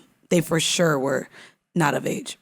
Because those are only drinks that you drink. Because you want to get fucked up in 5 minutes. Or you want to look cute with a drink, but you're not ready for real liquor, so you do an amaretto sour. that was a girl's drink with a little cherry in it. Where my cherry at? Vodka and cranberry. Nasty. I mean, but white people always start with I that would say shit. vodka and cranberry is definitely the beginner's drink too. That's for children. Yeah, that's definitely the beginner's Vodka, drink. cranberry, vodka, oil. You should ask for that girl's ID if you're on a date and she asked for vodka and cranberry. You should ask for the girl's ID when she's in the section and the waitress is offering to make a drink and she asks for vodka cranberry. I would. There's not I many would. options in the I section. was about to say the section. Bitch, you have cranberry, Ginger ale. orange juice, or Sprite. I'm taking shots. Get me where I need to go. I'm not sitting here drinking this stupid ass juice that look like fruit punch but tastes like death. No thanks. I Give me the am. Well, then my last We- question, since Bridget Come on, was last honest question. and said that she traveled to Rochdale from the city for dick, which is it's a troop. That's a long distance relationship for sure. Definitely was. Furthest Mandii has traveled for penis. Oh God, when I was getting flued out. No. That does not count as traveling. Oh, okay. So okay, I'm talking about the effort you put in. I would say still got flued out, but Nope. it was no because Give me the real one. The effort was No, the real one. The effort was Denver. I went to Denver, which was a 4-hour flight, and I flew there to only be there for 10 hours. I landed at like midnight. He didn't even get to the room till 2. My flight was at like 11. And it was all literally at that point just to have sex. And then I flew all the way back to the Did East you ever Coast. fly yourself Should have just out? masturbated and went to sleep. I know, it was so much. I did a damn near And by the way, 8-hour don't commute. don't get him excited Yeah, no. when you bring up Denver. Oh, is that that's your stomping ground? But so that was an 8-hour commute then for dick, is what I did. So Savon is operating in the Mile High City. There's so many things we have to learn about. We do have to learn we about don't have to Savon. bring Savon on the couch. one Savon of these coming days. on the couch. Don't think that you are not going to be on this couch at some point, Savon. It's and coming. we Think gonna it'd be get a great you to talk guest? about all this shit. We It's gonna get coming. you to talk about It's everything. fantastic. It's coming. Y'all gonna hear about it. Yeah. So And do it when we're all not here, so I could really find out what Savon thinks about us. we'll do it. Savon is not pussy. Don't do that. I don't think he is at all. Savon is not no, pussy at all. That's not what I'm saying at all. I'm just saying He'll say without whatever the everyone fuck. here, it's just easier to have a conversation. Maybe I want to get his real thoughts. Maybe we got Just get him go crazy. I talked to Savon on the phone. I be hearing the real thoughts. Like I know Savon some No, time I'm not now. saying Savon I'm gonna is fuck pussy around at and all. put, I'm gonna fuck around and put Tito's in this gallon, and it's gonna be. By the time it gets to the last one at the Savon 6 to drinks 5 red wine at p.m. y'all podcast. He does. Yeah, It's that's classy. crazy. That's He's classy. spoiled over here. Y'all treat him like a peasant, eating peasant salads and shit. Do not do that at all. Anyways, Rory, I And by want the to way, thank you Mandy, for joining that was- us, man. Thank you What's so up? much. And that was such a bullshit story. It wasn't. That's the worst. 8 hours. Is traveling 8 You were hours on a for plane. You participated in the miracle of flight to get there. Oh, because you thought I was going to tell you I hopped on a Greyhound for Yes. dick? Sorry. That's what I wanted to it hear. It didn't happen. She never hopped on a Greyhound. for I'm dick. not hopping on the Greyhound for dick. I definitely hopped on the Long Island Railroad and took a dollar van I mean, I've drove. with the lights on the bottom. You know, I come from the Florida. lights on the bottom. Not the lights on the bottom. Yeah, the lights on the bottom. That's absolutely. What- That's absolutely what happened. is the That's furthest I've happened. done? Yeah, I've done that. I think I've done that even going to Brooklyn. I walked from Laurelton to Hollis for pussy. I drove to Tampa from Orlando. Laurelton to Hollis. Walked it. You see, I didn't even have a response because I don't know what that means. On Screen Man. Merrick. At, Screen Man, can you Google the distance between Laurelton and Hollis? How long did you walk for? That's miles. probably an hour walk. It wasn't. miles. By the way, that's walked? not That's my like biggest 2 miles. travel It's story like for 2 or pussy. 3 Wait, miles. you walked for You won't really tell me a gonna real Google story, it. so I'm only giving you a half one. I'd do that That again. is a real story. The pussy was good. I'd do it You again. thought I was gonna? Okay, well, And I like walking. I paid an Uber for a nigga to come fuck me one time. That was a lot. No, okay, y'all hate me. Yo, what? What? Yo, women are insane. Why are we insane? You want me to tell you I walked a That mile is for some 2.9. I dick? knew it. I knew it. I said it was 2 or 3 miles. It's 2.9 miles. That's an easy walk. Rory walked 3 miles for pussy. No, It was- in the hood on Merrick. I was gonna say it wasn't also- the distance. It was the It was on Merrick. it was the boulevard I was on. You walked. All right. Hell yeah. All right. Rory, thank you for joining us this week. Wow, I'm Super learning Thick so is- many things. Because he really wants me to just act like I'm out here doing crazy things for Dick. Dick is at No, I'm saying you're not doing anything crazy. That's my problem. there's a plethora Why of is that a dick. problem? There's a plethora of dick available. Women- No, we don't have to do anything crazy for Women dick. should not be doing. Women should not be doing anything Say that. overextensive for dick. Here we go. Here we go. Ever. Anyways, Should I not be do. thing. I want to shout out because y'all know I like to leave off with my It's shout International Women's Day. Can we shout out some women? Who are some women that you want to shout out? So I want to shout out my homegirl Stacey. She owns Get Lashed LA out in LA. I want to shout out to my homegirl Deandra Sanders. She is making her motherfucking name doing what the fuck she do. Bethany, I want to shout out my partner Sydney who works with me on See the Thing Is. Carla, she's got her shit going on in the podcast space. All of my friends, I will say as a woman, I am a girl's girl. I have a lot of friends. I love my friends. I support all of my friends. And I've grown we've all grown out of our whole phase into just being strong, independent fucking women that work for our fucking selves.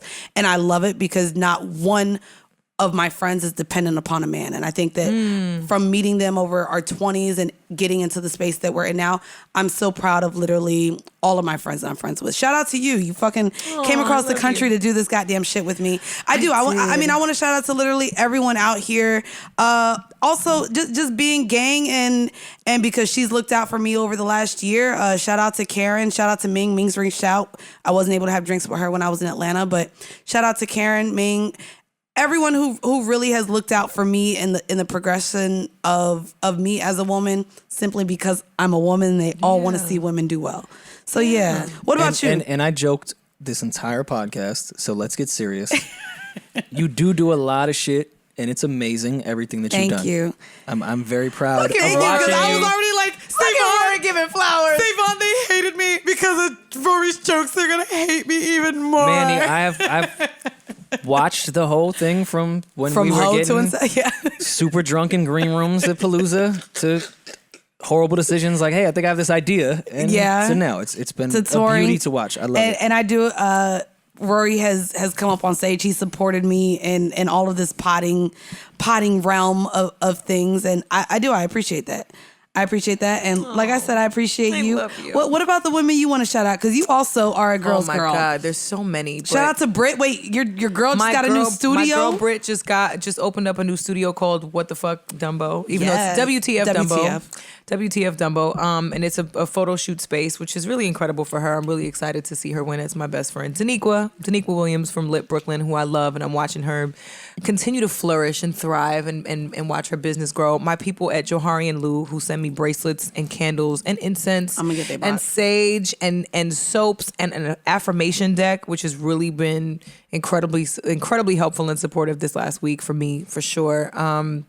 Man, there's so many. Siobhan, Shireen. Man, there's too many women that personally pour into me on a regular basis. Aria. There's so many, but I will say that I do want to thank Keisha, my friend Keisha too. There's so many, but I do want to say Shout out to that all the women. International Women's Day. International baby. Women's Day, I think, really is an important time. I mean, I highlighted a bunch of women on my Instagram story today, but yeah, I do. I'm really grateful for all the women in my life that have really poured into me, and you as well, Mandii, because this was all made possible. I literally moved across the country to do this with her. Like we sat down last year, and she was like, "So I have this idea," and I was like, "Oh shit!" And then of course Because- Joe's on the balcony like, yeah. Joe's like, just come and let's talk about this. And I'm like, all right, fine. So we show up and we sit down, and Mandii is like, yo, I mean, if we do this pod, this will be really fun. It'd be really cool for you. And I'm like, I don't know if I. And Joe's like, what do you mean you don't know? You've been on my podcast. You're the only guest that anyone's liked. I'm the only guest on the Joe Budden pod that anyone has ever liked, which is crazy. Which sucks because I also really, and this, he's not a woman, but I really like we had Justice. Chance the Rapper. And nobody liked Vince Staples. No And one people, likes their people guests. love Vince though. People did love Vince. Vince calling in. And, I think that just means y'all need more women energy over on the JBP, but that's another conversation. yeah, that requires some human resource. Anyway, we're not going to get into our human resources conversation on this pod. But yes, thank you to all the women that pour into me daily. Thank you. You to got the ox? For sure. Yeah, thank you to. And while we're on the women tip, shout out to Park Savon Mall Joe. We are talking Man about podcast. women. We are not doing Like the that. Man podcast. We are women. not doing that. And it's only right. Shout out to the men out here killing shit. No,